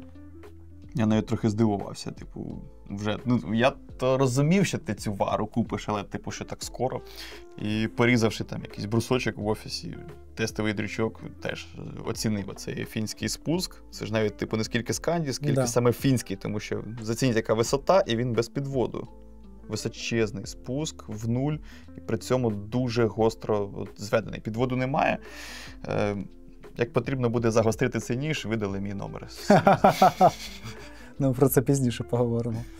Так, те, як він вгризається в дерев'яху, це ні з чим не порівняти. Я так навскидку взяв свої порошкові різні різаки, почав теж гризти цю дерев'яшку, нічого подібного не буде. Це от прямо дійсно воно. Боїмося наврочити, але зробимо все, що від нас залежить, щоб Ахті з'явився в нашому асортименті. Але поки що це під питанням.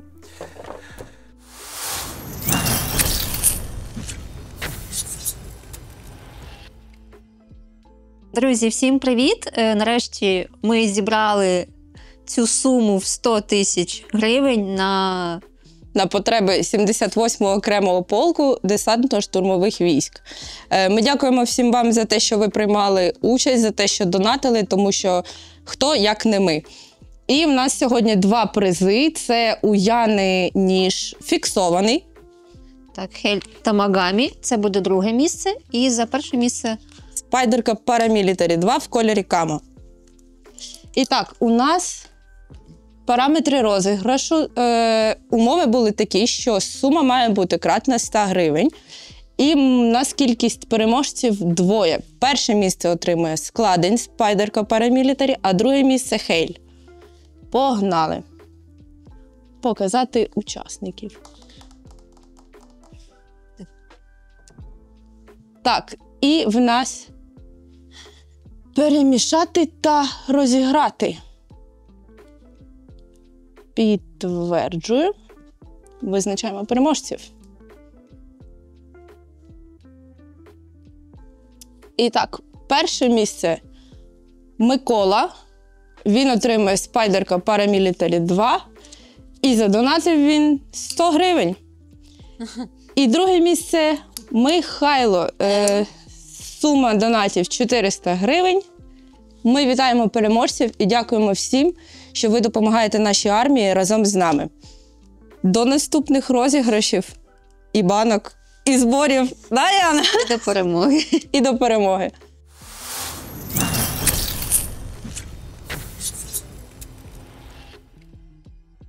Так, а що пилюкою припадає? Пилюкою припадає. Пилюкою припадає майже все, що я не приніс. Ясно. Рибацькі ножі, мисливські ножі. Гном твій улюблений припадає пилюкою. Нарешті. Тому що немає туризму, соло-туризму. Мікросантоку, соло-туризм. Мікросантоку. Мікро різні там черешеньки нарізати вже. Ні? Кумівський, канадський болт-найф припадає пилом з тієї ж причини. Ще один ніж, який припадає зараз пилом, у мене це Бокер Соло. Здавалося б, Єнс Ансо, N690, зроблений в місті Золінген. Класний ножик. І він у мене серед всіх інших ножів, він такий собі, типу костюмник, знаєш, ніж під піджак. У мене таке бачення, я так його для себе позиціоную. Ніж для того, щоб різати стейки, всякі квіти там і ось цей весь джентльменський пакет. Але, по-перше, в цьому році щось я не пригадаю, що були якісь урочисті заходи, де я буду стояти серйозним обличчям в піджаку з таким от ножем. А по-друге, ця фольга на вістрі. Це основний момент, який виводить цей ніж у мене з повсякденної цієї категорії ножів, які я можу вчепити, кудись піти, і мені по барабану, де я з ним опинюсь. Ні, з таким ножем можна. Ти проходиш повз умовну колоду, такий, не можна засадити і виламати. Шмат. Приблизно так? Сумно, коли не можеш засадити, напевно. І виламати. Так от, після того, як я зламав свій Spyder Conative з 35-ки, я останнім часом щось остерігаюсь носити ножі з дуже тонким вістрям. Така якась у мене фобія з'явилась. Частково це можна вилікувати ножовим паруванням, коли в тебе на EDC-сумці якийсь фултанг, грубо зведений з нержавійки, який можна довбатись в будь-якому лайні. Але коли такого нема, а просто на кишені ніж з вістрям, яке за товщиною трошки більше, ніж фольга, таке собі. Не хочеться його зламати, тому що ніж мені дорогий як пам'ять, ніж, в принципі, непоганий, небагато ножів зараз робить Золінген такого формату. Чому ні? Найбільший джентльмен з подачі Григорія Сої в історії людства. Він класно ріже м'ясо, я скажу. Ти сказав будь-якому лайні, я не думаю, що вістря цього ножа можна в лайні зламати. Я навіть пробувати не хочу. І це правильно. Окей, плавненько переходимо до наступного питання. Як змінився підхід загострення ножів, нові камені, методики, заточні системи, кути і таке інше? Мені починає чи ти? Та давай ти. Ти у нас гуру, а я вже своє докину пару Гуру, копійок. я себе не вважаю. Ні, Прям в порівнянні гуру зі мною. Загострення, все от воно пізнається в порівнянні. У мене є Я ж певний кажу, в рівень. порівнянні зі мною. Так, є певний рівень, який мене особисто влаштовує, і той факт, що попри всі фейли там з наждачкою в деяких інших відео, все рівно потік ножів, який мене з усіх боків оточує, не припиняється. Постійно засилають ножі на загострення, на обслуговування, і вже трохи руку набив. R2 у мене як був основний верстат, чи станок, я не знаю, так він і залишається. Хабстон R2, я навіть, можливо, зніму якесь відео, тому що він у мене з'явився перед повномасштабкою, і весь цей час, майже кожен день він в роботі. Тобто в мене рідко коли вечір проходить, щоб я щось там не поточив. Іноді в мене процес загострення затягується, тому що людина сімейна, сюди діти там і так далі. І рідко таке буває, що я затиснув ніж в систему і прямо від початку і до кінця я його загострив. Там той ніж іноді ночує по 2-3 рази в тій затичній системі і так далі. По якимось змінам в підході загострення я почав в цьому році розділяти загострення з поліруванням. Це коли ти от прям парюєшся, коли ти робиш, хочеш зробити дзеркало близьке до ідеалу. Угу. Це чисто візуал, який не сильно, на мою думку, впливає на практичне використання ножа. І вивожу я в окрему категорію заточку, так звану в завод. Це коли ти фінішуєш просто 600-м барайдом, такий суто робочий ніж, от у мене там кодік так гоститься, наприклад. І, з еспадою я там грався з поліруванням, а в кодіки, керши, скіфи, всякі там, не знаю, бокери плюси, от Blade Brothers, все те, чим ти будеш от прямо нормально так працювати, не переживати за це ніж, всякі там BPS. Все це в мене зараз, як правило, після 600-го барайда просто знімається заусенець шкірою, і я тобі скажу, що рівень гостроти, він не відрізняється на практиці від полірованого клинка. Так, візуал трошки інакший. Це щось середнє між заводською заточкою і от полірованою напастом. Це значно менше часу, тому що ти пропускаєш декілька фінішних каменів і пропускаєш всю ту історію з дерев'яними бланками і з алмазними пастами. Ти просто цього не робиш, але на практиці гострота така сама, і все, чим ти жертвуєш, це лише візуал. От я почав це розділяти, ці два моменти. А утримання крайки таке саме? Таке саме, а то і краще, ти скажу. Тобто, якщо це ніж, от яким ти не часто користуєшся, який у тебе представляє там, типу, колекційну цінність, який живе частіше на полиці, з іншими там реліквіями, а не от кожен день ганяє на кишені і ріже тобі всякий картон на пошті, то там можна заморочитись, полірнути так, щоб ти час від часу, як будеш діставати цей ніж, милуватися ним, різати якусь бумажку, не знаю, там, показувати друзям або в гострій каші. Хоча конкретно цей вже так на кераміці затертий. Я чогось думав, що коли ти переходиш на тонші камені, це не лише якесь візуальне, типу, ось це дзеркало гарне, а це і зменшення оцього мікропилки на крайці.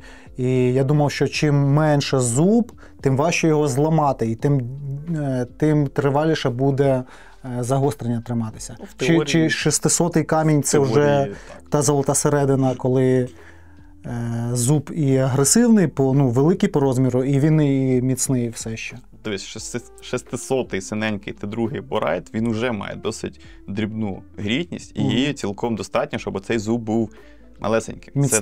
Це не грубий фініш. Це вже передполірувальний фініш. Просто коли ти виходиш на полірування, ти його ще більш затираєш, і оця різниця між передполірувальним 600-м і вже полірувальними каменями, вона дуже незначна, і з моєї практики цим навіть можна вже понехтувати. Тобто, якщо тобі потрібен суто робочий, але пекельно гострий інструмент, я по 600-м каменем фінішую, якщо мені не потрібно там дзеркало, потім шкіра, але мінімальна шкіра. Так, без натиску, разів по 10 з кожної сторони, чисто, щоб заусенчик вирівняти і все, і погнав. Не треба ту шкіру з пастою, там, полірувати, знову ж таки, це після 600-го каменя ти його просто, ти ж зробиш тільки гірше. І дуже класно працює в тандемі у мене R2 Хабстон з керамікою від Spyderco. Тобто Triangle і R2 Хабстон – це от тандем, який от в моєму користуванні просто незамінний. Це два заточних агрегати, які все інше витіснили. Вони витіснили арканзаси, шкіряні оці ремені, на яких я доводив досточки, вся оця от історія повністю зійшла, і я знайшов для себе оптимальний такий набір систем і каменів. Тобто 3 3 складових максимально довгого класного різу. Це, по-перше, професійне загострення на хабстоні, в моєму випадку. По-друге, це культура використання ножа.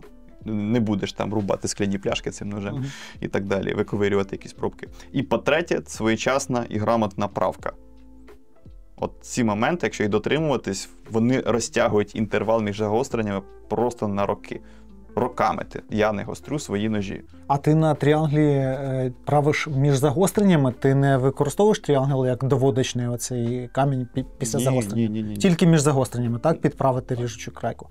Ясненько. От якось так. Арканзаси залишились в минулому.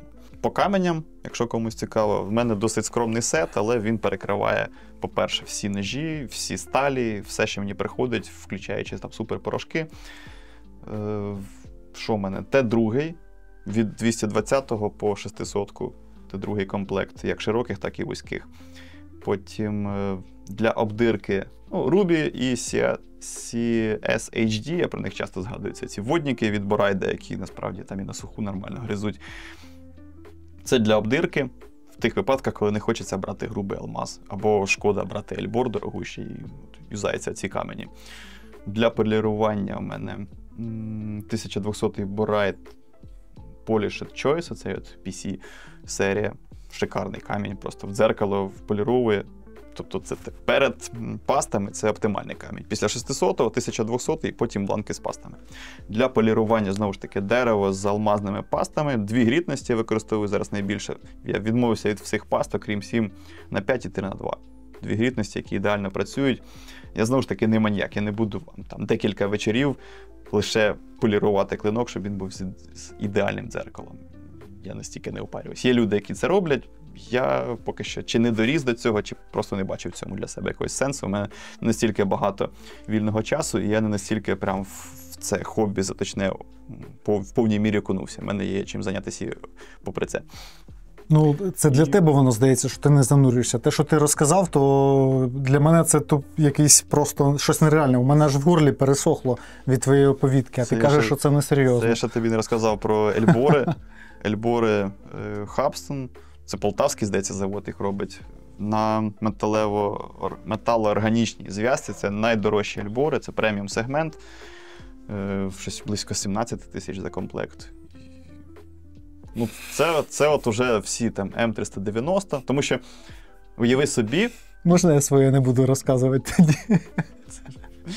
Все, що там CPM і CTS, всі суперкруті порошки і кастоми, все це точиться ельборами.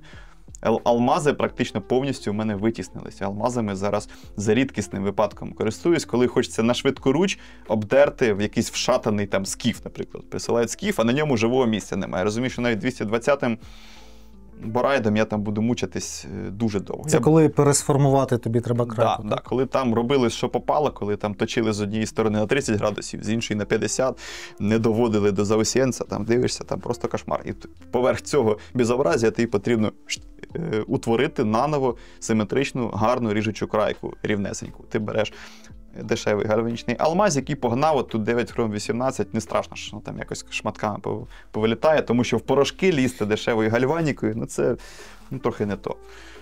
От ельборчик шикарний, м'яко працює, дозволяє й навіть тверду сталь, без натиску, само собою, але нормально формувати без цього осипання порошкової сталі. Це дуже класно. З подальшим потім вишліфовуванням і переходом уже в фініш. Слава Богу, що у мене є ти, щоб я не ліз ці порошкові сталі з їх висипаннями, я просто відносив гріші, щоб він загострив. Так і це насправді досить посередній рівень. Я вважаю себе досить захопливим заточником, тому що я постійно це роблю, але я топчусь на місці. Я знайшов для себе оптимальний сет каменів. У мене нема там, як у деяких от людей, коробками ці камені, просто їх 100, 200, там, 1000 цих каменів. У мене такого нема. От я вам перечислив, оце основні робочі камені, якими я користуюсь, і мені цього достатньо для того, щоб робити свої ножі гострими і постійно гострити ножі людям, клієнтам, які там пишуть мені в Інстаграм гостру кашу і так далі. Якось так. Так, а я нарешті в цьому році почав теж пробувати точити. Я ще на самому початку свого шляху заточного. Ось таку систему Ruixin Pro подарували мені колеги. Вона пролежала якийсь час, я не брався. А тепер я став пробувати. Радіусна система, легенька, проста. І я боюся якісь дорогі ножі на ній точити. Я переточив домашню дешеву кухню. Вже діставай. І тримай. Чи я дістану? І у батька. В принципі, я сточив базові ось ці 4 камінчика, які там були в комплекті, і докупив нові. Проте кухню я наточив до такого стану, що я був задоволений. І, скажу так, навіть коли ніж уже тупиться кухонний, він все ще ріже за рахунок геометрії. Оце я теж відчув. Ух ти. Я накупив найпростіших китайських камінців. Трохи алмазів, трохи не алмазів. Тут багато чого я ще не використовував. І, в принципі, Гріша, я якось інтуїтивно дійшов майже до твого такого формату. Ти 600-м, кажеш, закінчуєш для робочого загострення. А ти 6000-ним. А я тисячним. Там камінці до, я не пам'ятаю, це, по-моєму, подивись скільки. 10 тисяч. Ну, ти бачиш, що я ним навіть не працював, але я взяв від 120-го до 10 тисяч з кроком Х2. Тобто 120, 240, 400, 800, 1600 і так далі до 10 тисяч. Щоб спробувати зрозуміти, як воно, що працює, для чого, що потрібно, що не потрібно. Я хочу пройти це на своїм досвідом. Але до цих тонких ще не дійшов. Точу лише кухню і довожу крайки на найдешевших своїх Сканді ножах з Сканді Гріндом. Тому що все-таки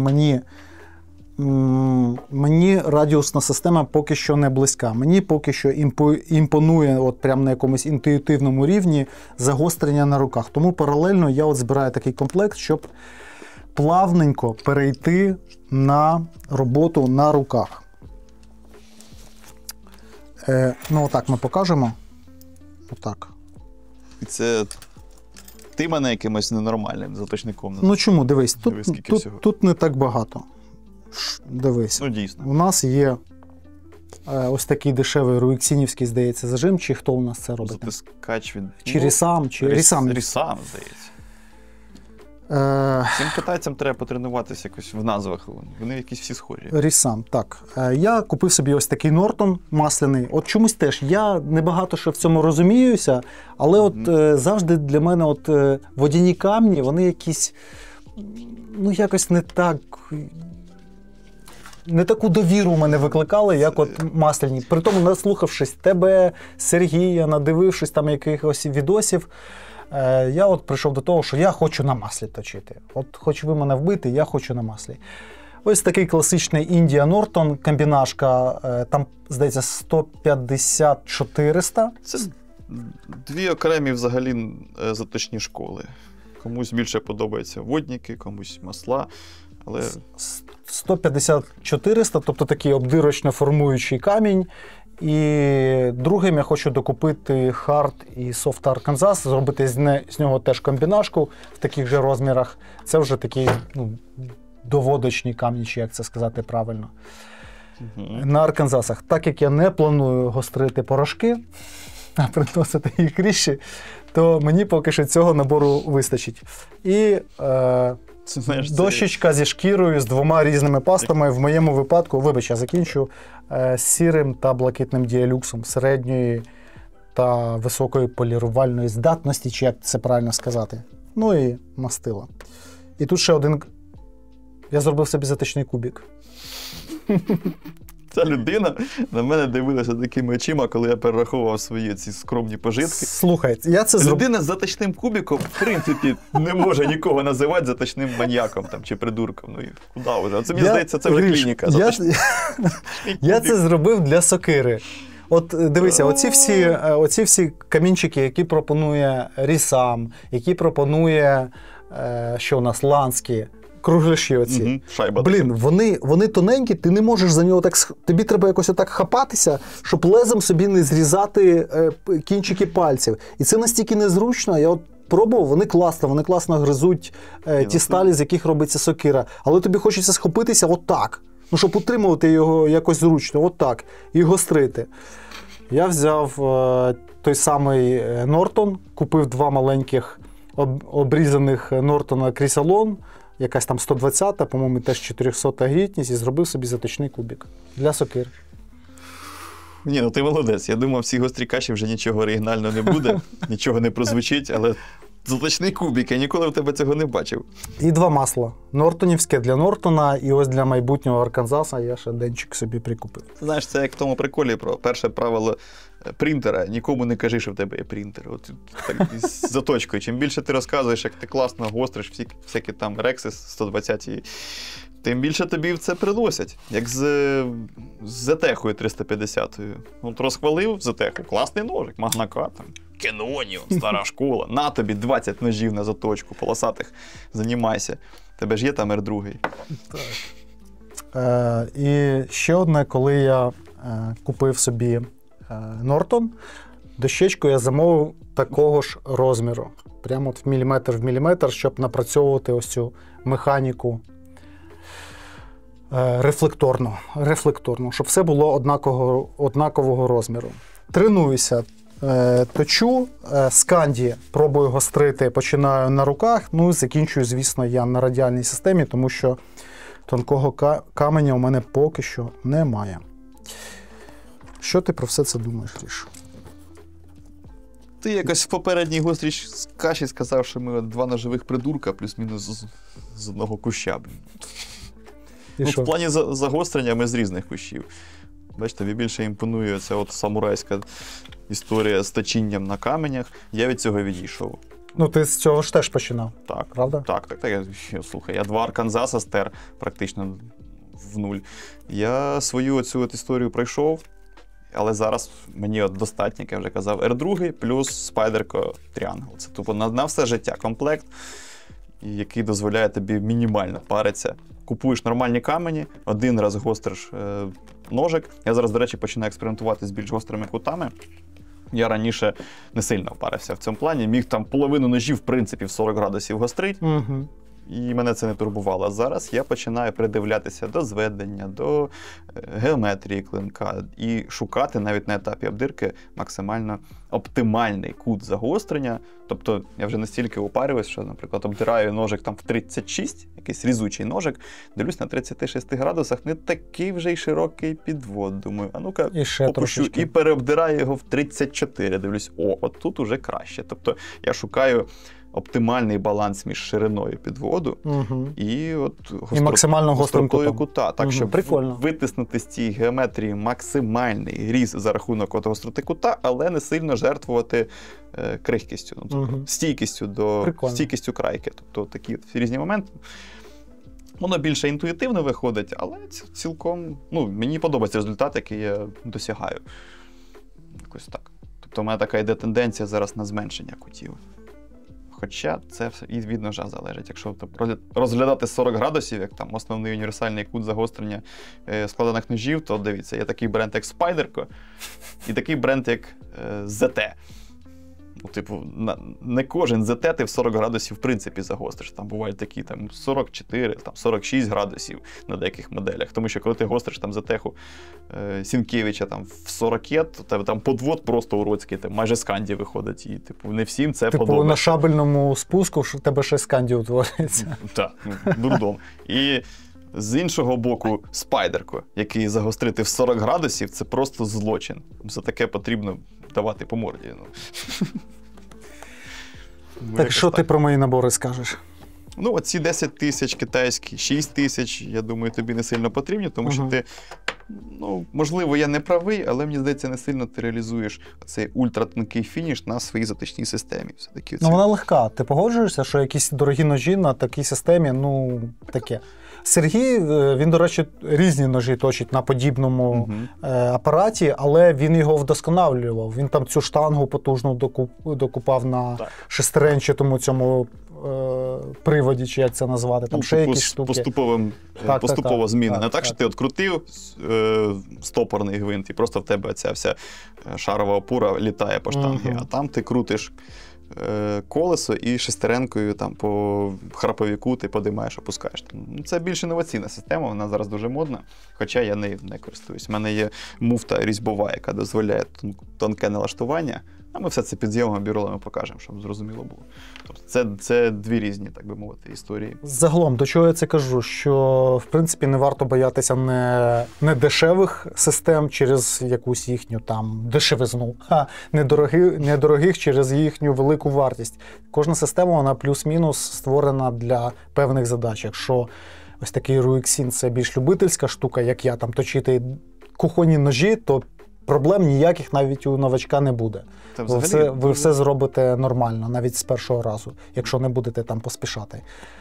З іншого боку, якісь професійні речі, то, звісно, щось типу Хабстона треба розглядати, тому що легкі системи не дозволять вам зробити цю роботу настільки якісно, наскільки ви хочете. І наскільки це вимагає дорогий ніж там з порошкової сталі. Дуже недооцінена, насправді. 5 копійочок ставиш. Давай, валяй. Така точилка вже 2 роки. Яка саме? Така сама, як в тебе, це Ruixin. Ну. І це нормально. Точилка нормальна, але я стикнувся з тим, що дуже сильно впливає якість таких камінчиків, як купляєш, тому що дешеві китайські камінчики, вони, якщо подивитись вздовж, вони мають невеличкий радіус. А більш дорогі камінчики, вони рівненькі. Ти маєш на увазі, що поверхня нерівна? Саме алмазні. Алмазні, так, вони кривенькі, да. Часто таке буває. Ну там загалом, як пощастить, вони там контроль якості при виробництві, якщо і присутній, то дуже такий посередній. Одним словом, з такою точилкою особисто мені для побутових задач з голову. Та цілком.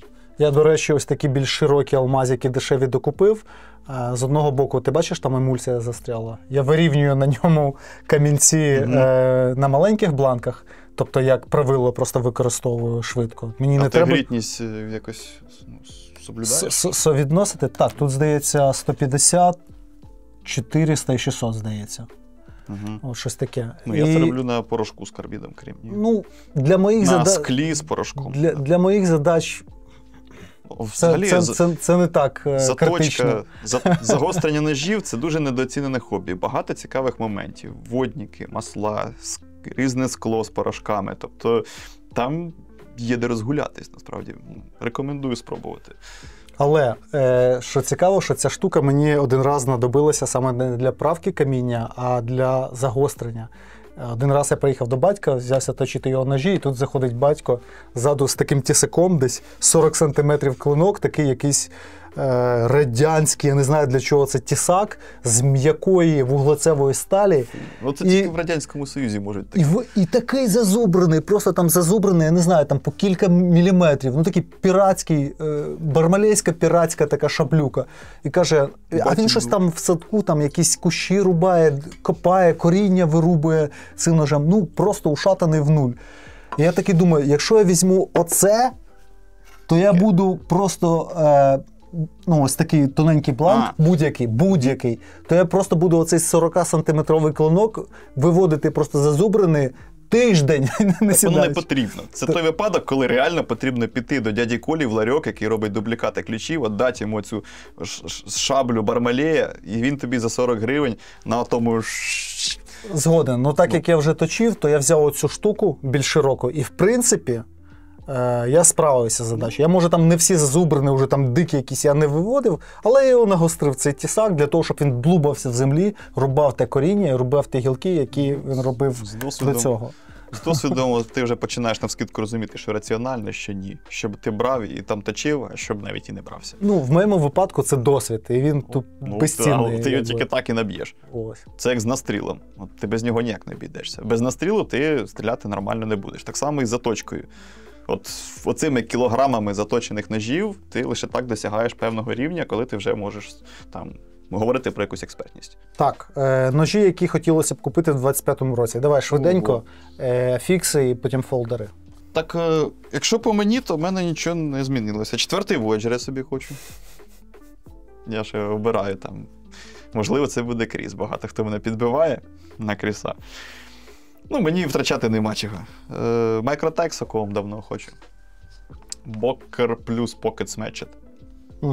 Від ZTech Хіндера. 0,562 я не відмовився, але доведеться довго збирати банку. І з фіксів це Бокер Бронко, це хто там в мене ще? Пелтонен. Пелтонен і Бронко. Це два фіксаути, які в тебе є і перед якими знімаю капелюха. От. Дуже вдалі ножики. Ті випадки, коли от дивишся і заздриш, хочеться собі таке саме. І BBK жнець. Дуже мені хочеться. Я переглянув цей ніж, він мені зараз здається трошки завеликим. Для тих задач, які в мене зараз виникають, мені жнеця, здається, більше достатньо буде. Оце рекурвистий такий Бармалей? Так, да, ага, той, що Вальдехан спроектував і BBK зробив. Так як зараз тягаю Сабурбан прототип на EDC, то, по суті, оце от віконечко з маленьким повсякденним фіксом у мене закрите тимчасово. Але ж цей тестовий період закінчиться, ножі, я дуже сподіваюся, підуть в серію. Це, до речі, мабуть, найбільше розчарування ножове цього року у мене особисто. Це тривалість цієї колаби з BPS. Вона вже просто виходить за якісь адекватні, на жаль, рамки і дуже прямо от незручно і соромно перед всіма чисельними людьми, які чекають результат цієї колаби. Так. Чекають BPS-ножі з дизайнами від Soi і Sharp. Вони будуть. Чекаємо. Це от, ви ж дочекалися Stalker 2, дочекайтеся вже оці два ножика, будь ласка. Дуже вас просимо. Так, та вроді, да, вроді все. Так, значить, у мене на першому місці серед фіксів стоїть Хелі, і не факт, що це буде Вікінг. Не факт, що буде Вікінг, тому що Вікінг я анонсував кілька років, вже, здається, в наших якихось там топах. Тому що у Хелі з'явилися цікаві нові моделі. Я розглядаю кілька моделей, не буду озвучувати, які саме, але це Вікінг. Bark Rivers Bravo 1, нічого не міняється, хочу далі. Або Кефорт від Bark River. Я подивився, мені сподобалось те, що вони зробили, дуже сподобалось, але знову-таки це якийсь Bravo 1. Фіг знайдеш у нас. Кефорт Кабарівський. Дуже вдала модель, дуже подобається, але теж у нас не густо з ними, як варіант. Falkniven FX1 – це варіація на класичну модель з лам косу, цікаво, з суперживучим клинком, фултанг з накладками на торксах. Прям вдале переосмислення, і я от той випадок, коли хочеться в цю річку увійти вдруге. Прям настільки мені він подобається. Кондор Теразавр з 1095. По фіксам все. По складням. Old Beer, який я дочекаюся. Він приїде, я його візьму. Та й, мабуть, теж. Не так багато коштує. Не так багато. Але прикольний ніж. Лімітку хочу пінеллівську якусь взяти. Line Steel Rock в алюмінії. Якусь мкасту, це от той шлях, який треба пройти, от я відчуваю прямо, не знаю яку модель, але хочеться. Самурайське коріння от в тобі не згасає. От щось таке є. Ну я просто хочу зібрати, от німець є, хочеться породистого італійця і японця породистого. Щось, не знаю, якось мене так тягне до цього. Microtech або інша породиста фронталка. Чому або інша породиста фронталка? Тому що нам уже двічі написали, що Тоні Морфіоне там якусь щось ганебне сказав про Україну. Народ, киньте посилання чи якісь ключові слова, щоб це знайти. Я не можу нагуглити цю інформацію. Якщо він дійсно... Плітки якісь чи не плітки, дайте пруфи. Якісь, пруфи подивіться, бо якщо дійсно він щось набазікав ганебне, то тоді Microtech з цього списку випадає це автоматично. Принципово змінює позицію. Так. Прийняття цього бренду. Якщо ні, то Microtech залишається. Фомакс і Матріарх, знову-таки, ти знаєш, я зняв те відео про свої незакриті гештальти, і мене якось попустило. Я зразу закрив кілька вкладок після того. Це якесь терапевтичне лікування відбулося прямо в кадрі. Знаєш? Парадокс, коли ти винашуєш якусь ідею, вона тобі здається класною, а потім ти про це ділишся з кимось і усвідомлюєш прямо в процесі, що яка діч. Так воно вийшло. Тому от з тої п'ятірки, по суті, так опінель ліміточка лишилася, і Фомакс і Матріарх так 50-50. Скромнішим треба бути, я тут перечислив 3 ножика, тебе поперло. Так, друзі, наш закритий збір і ось відео з подякою від військовослужбовців. Дивимось. Бажаю міцного. 128-й окремий батальйон територіальної оборони України хоче щиро подякувати мережі магазинів зброї «Ібіс» і подкасту, і рубриці «Гостра каша», а також всім небайдужим, хто зголосився допомогти нашому батальйону у ці важкі часи. Завдяки вам і вашій допомозі були придбані засоби зв'язку і піротехніка. які допоможуть нам розвиватися і підвищувати нашу бойову ефективність, а також ефективно виконувати бойові завдачі. Завдяки такому надійному тилу, як ви, ми обов'язково переможемо. Слава Україні! Героям слава! Подивилися, дякуємо, що долучилися, дякуємо, що допомогли хлопцям. Здається, там 100 тисяч – це мізер в контексті цієї війни, але все одно, от інколи Ну, такими навіть капельками воно і тримається. з капельок набирається море і океан. Тому дуже дякуємо. І сьогодні, друзі, зробимо розіграш, Гріш, там десь у тебе. Ось вони лежать, дивись. Так. Новий розіграш для нашого колеги, який зараз служить в 38-й окремій бригаді морської піхоти на Покровському супергарячому напрямку. Він служить в артилерії, але ми збираємо на автомобіль для ДШВ їхнього. Збір там, здається, 200 з чимось тисяч. Ми відкриваємо окрему банку на 100 тисяч і розіграємо 2 ножа. Скіф Frontier для донатора з найбільшим донатом, для найкращого донатора. Впровадимо цю практику зараз. Тому що треба людей, які закидують великі суми, якось їм віддячувати. Тут ще буде гравіювання гостра каша, Так. він хоч трошки додасть йому ексклюзивності цьому ножу. Так. І А серед інших учасників з кроком в 200 гривень ми такий от розіграємо фрістайлер. фрістайлер. Ракамакафо. Давайте зробимо хлопцям на Новий рік ось такий подарунок у вигляді автомобіля, допоможемо їм закрити цей збір. Ось таким невеликим подарунком від нас. І до всього того у нас кругла дата, 40 тисяч підписників. 40 тисяч! Нарешті ми піднялися. Дуже дякуємо вам за вашу увагу, за ваші підписки, коментарі, лайки, перегляди. Це важлива віха в розвитку нашого каналу. Так, ти вже, мабуть, хотів би закруглятися з гострою кашею. Ну, звісно. Але я підготував бонус. Я вже ніяк всіх не відпущу, поки не доб'ю цей моментик. Не можна закривати цей рік, не закривши деякі гештальти. Пам'ятаєш, в одній з гострих каш ти мене підколов бліц-опитуванням? Так. Там, де я сидів і просто краснів від якихось каверзних запитань. Так. Відповіді так і не було. Ну, Вона так ти буде- сьогодні хочеш? Я сьогодні давай, хочу. давай. Готовий? Давай, спробуємо. Буде декілька запитань, на які потрібно швидко відповідати, Давай. не думаючи. Давай. Кіно чи музика? Кіно. Риболовля чи полювання? Блін, 50 на 50, не можу сказати. Туризм чи бушкрафт? Наразі бушкрафт. Коханка чи мотоцикл? Блін, ну ти швидко, ну як швидко, Гріш? Мотоцикл, звісно. Жінка дивиться гостру кашу. Не знаю, можливо. Ну добре, потім провіримо. Життя без ножів чи життя без мистецтва? Без ножів. Життя в столиці без можливості виїзду на природу чи життя на природі без контакту з цивілізацією? Блін, нереально. Ми настільки урбанізовані раби, що хочеться відповісти на друге, ну, без можливості виїхати в цивілізацію, але ну, я не настільки вольова людина, щоб це реалізувати. Не вийде. Окей. 3 топових фолдера чи 1 топовий фікс?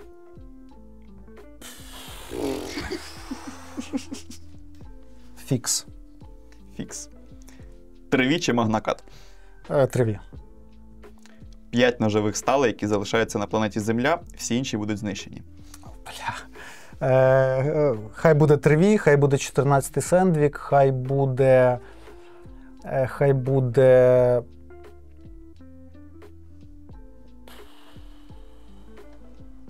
Важко. 3 лишилося, так? Да? Угу. Ну, вскидочку, ну так що там? Сковерни мозжечок, що там, от воно на поверхні Хай лежить. буде магнакат. Супер таке Хай живе магнакат. ріжуче, щось таке ріжуче. Розумієш, досвіду немає, але щось супер ріжуче. Я б... Тебе нема досвіду. Ні, Мова йде про 53-й чи 4-й вже подкаст. Ну, все одно не вистачає досвіду користування супер різучими порошками. Хай буде. Я хотів сказати, але ні. ZDP хай буде. І 440C. Ладно. Ну, непоганий топ. 3 найважливіших для людства ножових бренди.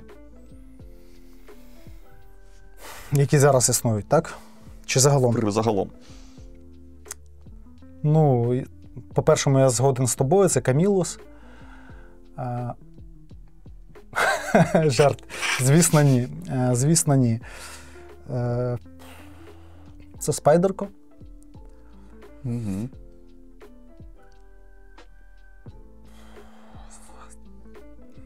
При тому, що в мене жодного Спайдерко немає. Ну, то ж була ендура колись. Була.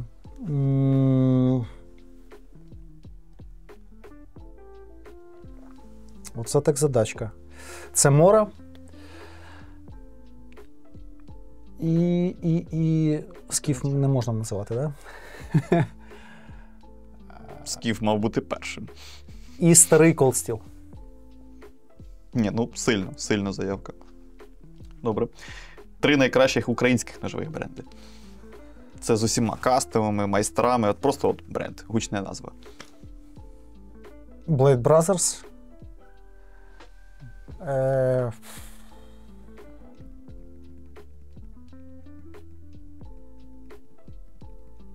От це, звісно, підвох ти робиш. Ну, мені подобається, що Крава робить. Так, у нього там маленькі партії, ці дропи, він не впливає, мабуть, на якісь загальні зміни в українській ножовій індустрії, але свобода всередині його замислу, от він прямо його на топ виводить. Тобто Саня, він митець. От найбільший, мабуть, митець з того, що я бачив. І з того, що мені подобається, от таке співвідношення. Саме в ножовій тематиці. Угу. З українських, так. Ні, ну звісно, що Скіф після того, як ми долучилися до роботи зі Скіф, то, звісно, це Скіф. Які можуть бути розмови? Слухай, хлопці з Вінниці, забув, які воюють. Їх хотів виділити. Cobalt Blades, я б щоб виділив. От, мені подобається дуже їх роботи. І наостанок, ножовий бренд, який би ти хотів знищити? Піп! Made in China, made in China. Я не країну маю на увазі. Ні, ну окей, я знаю ж твоє ставлення до китайських ножів, наше ставлення загальне до російських ножів, якутських, я не знаю. Дивись, але... китайські бренди жоден я не хочу знищити, тому що на них є покупці, вони займають свої ніші, навіть оці найдешевші, які ми навіть ніколи не розглядаємо для користування з тобою, хай вони існують. Я б знищив всіх виробників реплік, всіх, взагалі, не одного. Ну і котів вгору, cuts up, я просто вивожу за лапки, бо вони, в принципі, не мають нічого виробляти, вони на це не заслуговують. Угу. Отак. Все? Питань нема. Нічого собі. Фух. А ти думав, це залишиться без відповіді? Ні, ну було деякі прям складні. Я це накатав хвилин за 5. А в мене вже голова обертом іде. Добре, давай відпускати людей. Так. Можливо, це буде саме та 3 години, чи скільки ми там в ефірі? Влад, скільки ми? Вічність. Промокоди на бренди, які заходили цьогоріч в Ibis, відео під цим, в описі під цим відео. І баночка на розіграш для 38-ї окремої бригади морської піхоти. Теж там, друзі, долучайтеся. 3 баночки під завершення гострої каші. 3 баночки на завершення. Долучайтеся, до нових зустрічей. Відпочивайте. Григорій Соя, Андрій Шарп. Андрій Шарп. З вами. Хлопці, які витримали. Влад, поставте Назік. Окремий Влад. Поставте окремий Владу і Назіку. Окремий Влад всім лайкам, які нас знімають. Все, пора, от уже точно вже пора завершувати. Так. Пока. Фух, це прям... Підожди, не стопайся. У нас тут з Нового року лишилася мандаринка. Є чим порізати? Є чим порізати. Давай тут. Давай. Пополам же, тільки по-братськи.